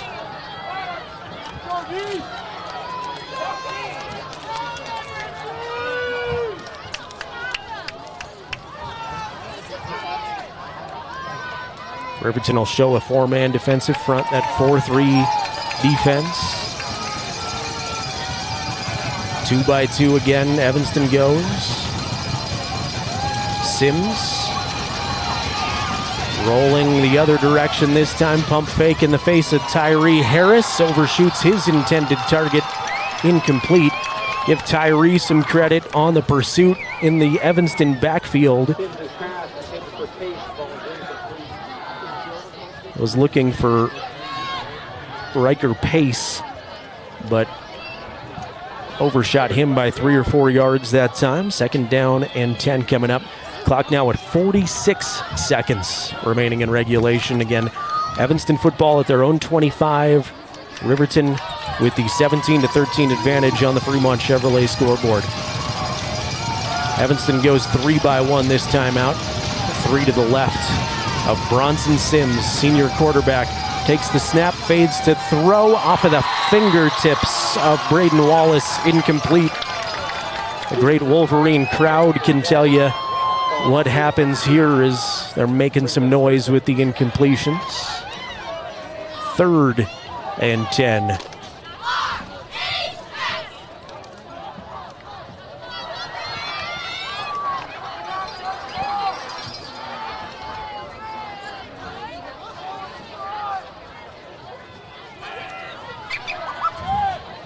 Nose of the football is on the Evanston 25-yard line.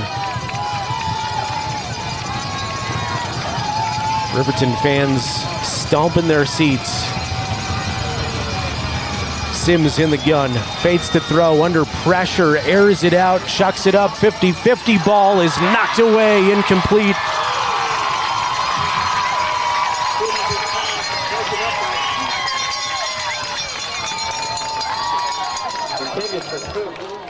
Peyton Larson is there again for Riverton. Big time deflection. Peyton Larson He's been fantastic there in the secondary all game long. And here we go, one play, and Riverton could seal a victory if Evanston does not find 10 yards. 4th and 10, 37 seconds remaining. Football at the Evanston zone 25.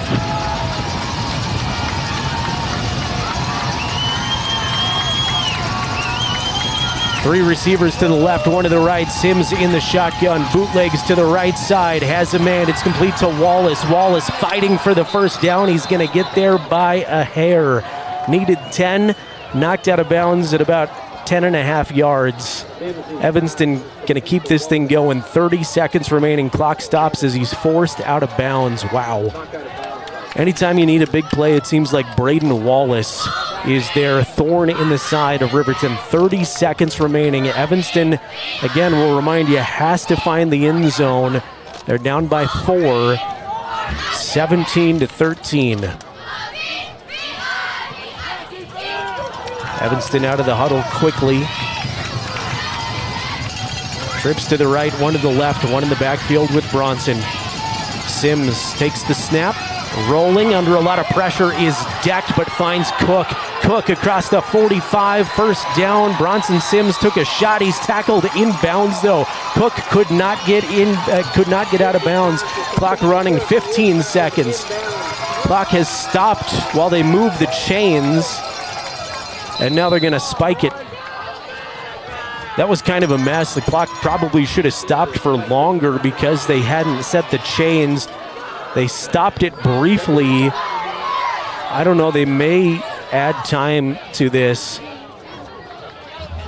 It should be 1st and 10. They kept the clock moving because Cook could not get out of bounds. It's currently at 13 seconds. And Evanston has the football at their own 46. They're going to say 13.2 on the clock. 4 receivers for Sims. 4-man front by Riverton. Sims fades to throw. Has Wallace. Wallace across the 45, angling to get out of bounds, and he does right at the 43 with 7.2 seconds remaining. Probably, if you're Evanston, time to run one quick play before you go full-on Hail Mary, but maybe this is where you start looking at going to the end zone. They are 43 yards away from the end zone.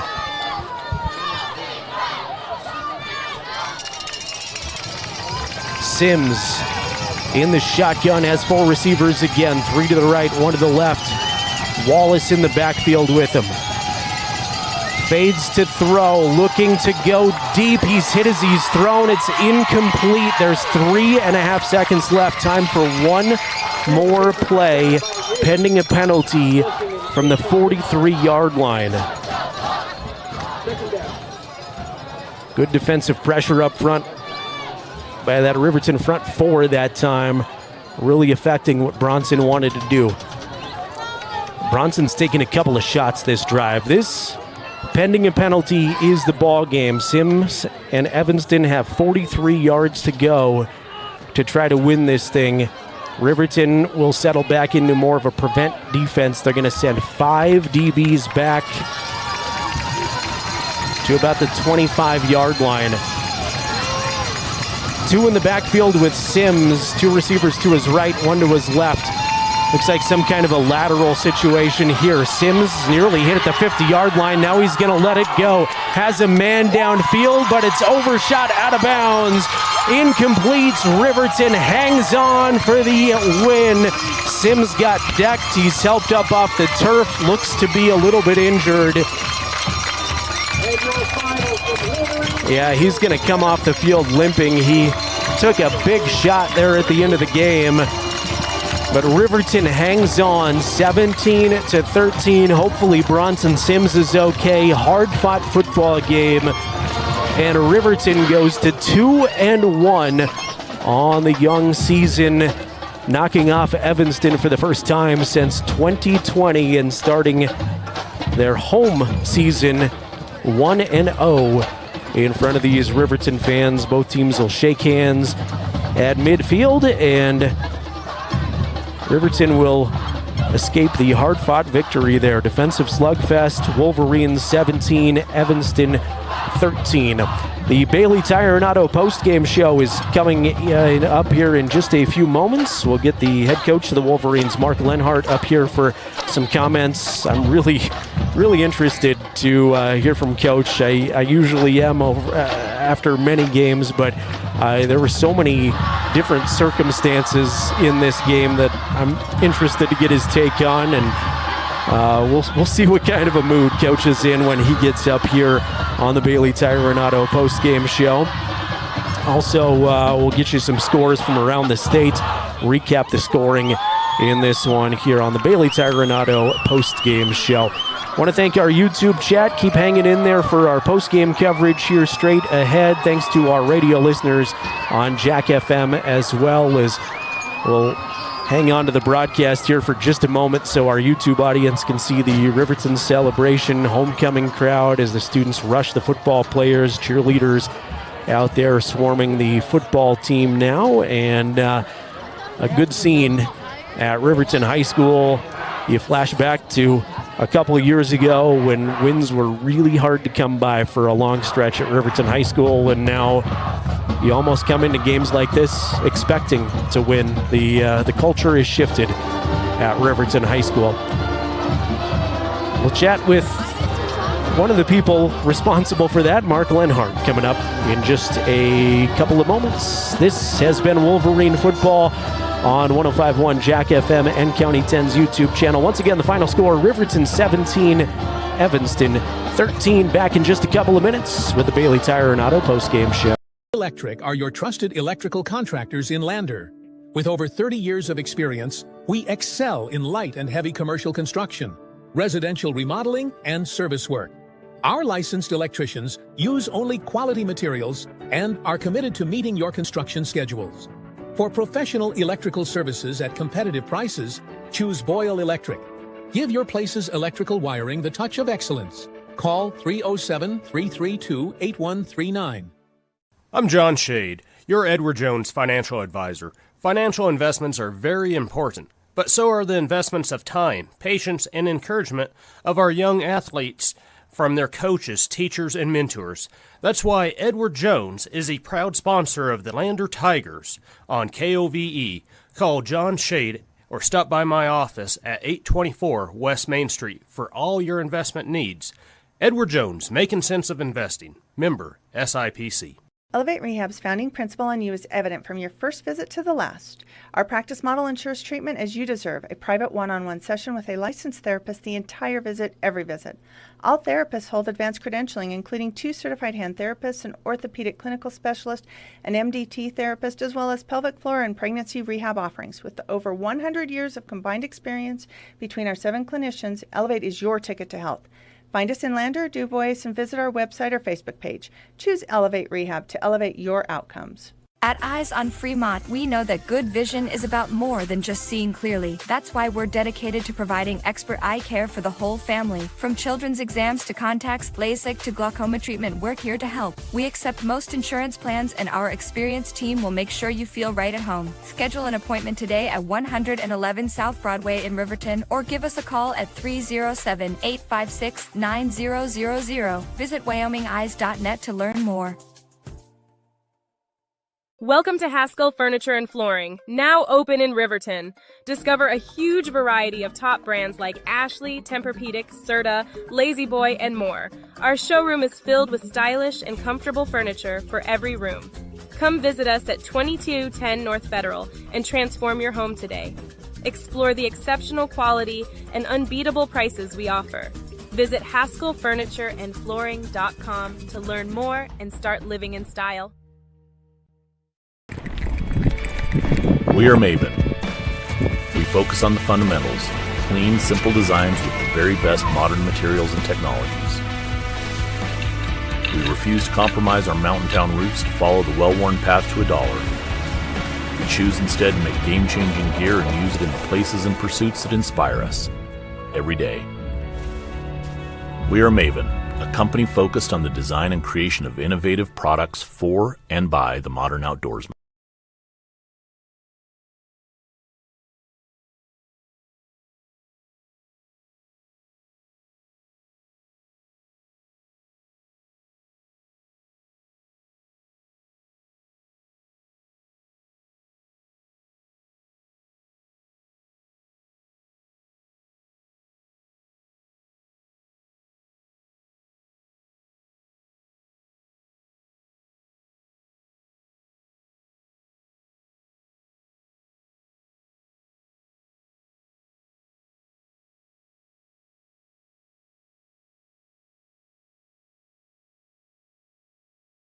This is the Bailey Tire and Auto Postgame Show. Visit the tire pros at Bailey's. Fun one from Wolverine Field. Week 2 of the high school football season sees Riverton victorious. Absolute slugfest. Coach Moore just came up past me here near the press box. Pretty dejected after the tough loss for his Red Devils. Interested to get some post-game comments from Coach Mark Lenhardt, who's working his way up here right now. Riverton victorious 17-13. That's the main thing, certainly. Some things that Riverton can build from, and I think that he might be frustrated with a few of the mistakes that Riverton made in this contest. But again, it's hard to win in football, so you take the victory. Riverton starts the season 2-1. They knocked off Powell in 0 week. Tough loss at Cody, of course, last week, but bouncing back to win here at home on homecoming. Coming up on the Bailey Tire and Auto postgame show, we will get you our game recap, scoring summary. We'll also take a look at some other scores from around the state of Wyoming, and we'll continue to stall out my sentences as Coach Lenhardt is making his way up to the press area right now. Riverton victorious 17-13. Hard-fought effort both directions, and that's the way these things go. Is Coach Lenhardt joining us now? And Coach, just a fun one to kick off, fun atmosphere here at Riverton High School. You had the stands packed, and I know homecoming means a lot to these folks, but what was morale like after this one? How was the speech to the team?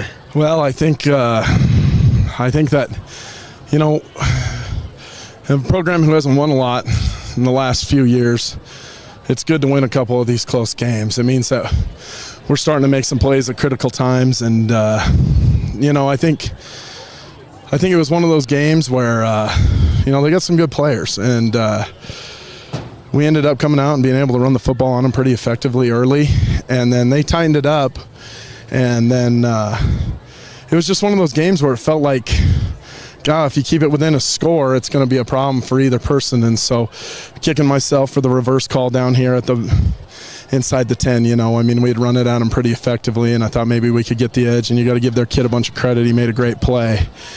But I'm proud of our kids. It was gritty.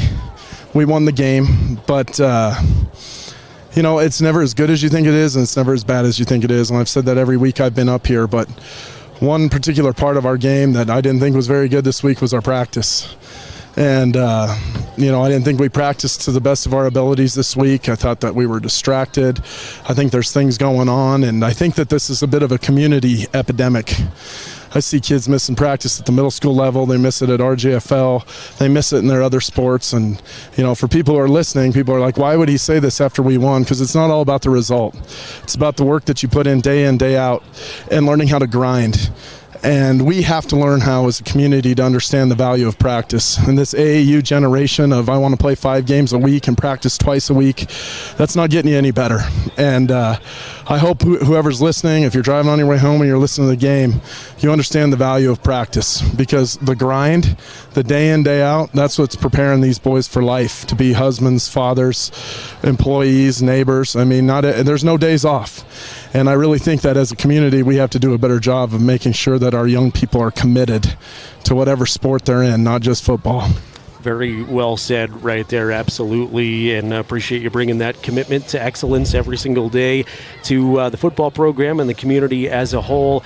We mentioned in the pregame show the injury, the sickness to Gage Treber. I was keeping an eye on some of those guys that were next man up. I thought all of them flew around and were excellent tonight. Yeah, I think you got to give big props to Caden Arnold. I thought he played a pretty good game, man, on both sides of the ball. I mean, Hunter was a little dinged up, and he was planning to start on defense, and then we kind of got to the point where we're like, we need to just save him for offense. And so Caden Arnold, filling in on both sides of the ball, did a great job. And then I really challenged Blake Gattenbein. I really challenged him to run the ball more physically and tougher, and tonight he did that. Blake was the difference in the game for us, and you know, I kind of had a feeling it was going to be a dogfight. I was hoping that we'd extend it to a 2-score lead, and then maybe, you know, we'd have had a situation where maybe we could have melted the game away. But we we ended up getting it done. And the more late game situations we can be in, I don't like the way we finished the fourth quarter, but I love the way we played the third. We had a 3 and out and then a long drive, and then we moved it again.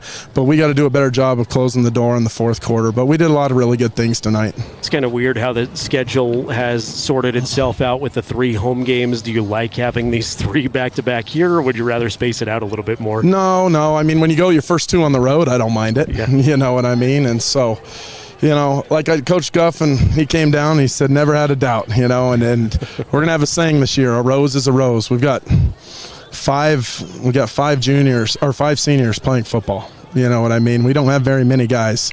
And so for these young guys to get wins, however we can get them, it's huge for us. And so we need a weekend off. That was a physical game. And we'll get back to work on Monday and start getting ready for Green River. Last question before I let you enjoy that weekend off. What do you go back to practice on? How do you approach Green River next week? Well, I haven't seen very much, but a guy who I worked with and one of my best friends, one of the best people that I know, Blaine Christensen, is the coach at Green River, and he's rebuilding the program, and you can see a lot of the good things that he's doing.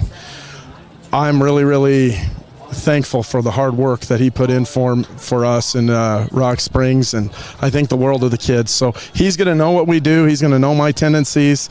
I mean, he was an assistant coach, one of maybe 2 or 3 I've had who brought a notebook to every meeting and was writing down everything, and he was just a sponge. He's a great kid, and they got a lot of good dudes on their staff, so we'll have to be ready to go for sure. All right, Coach, congratulations. Thank you as always for coming up here. Really appreciate it. Thanks a bunch, Jared. Appreciate you. Mark Lenhardt, head coach of the victorious Riverton Wolverines, getting it done 17-13. This is the Bailey Tire and Auto post-game show. We'll take one more timeout. We'll squeeze in here, thank a few of the folks that make these broadcasts possible. And when we come back, we'll recap the scoring in this one, look ahead to next week, and give you some scores of games of interest from around 3A football, as well as some other Fremont County scores tonight. The one that you're tuned in for, though, Riverton 17, Evanston 13. Bailey Tire and Auto postgame show continues on 105.1 Jack FM and County10.com. Fremont Chevrolet GMC Riverton, where we exceed your expectations and deliver the best service possible. Located on Federal in Riverton, we're here to make local car shopping fun again. Explore our wide selection of new and used Chevrolet and GMC vehicles. As truck and trailering experts, we offer a variety of options tailored to your needs. Experience exceptional customer service and competitive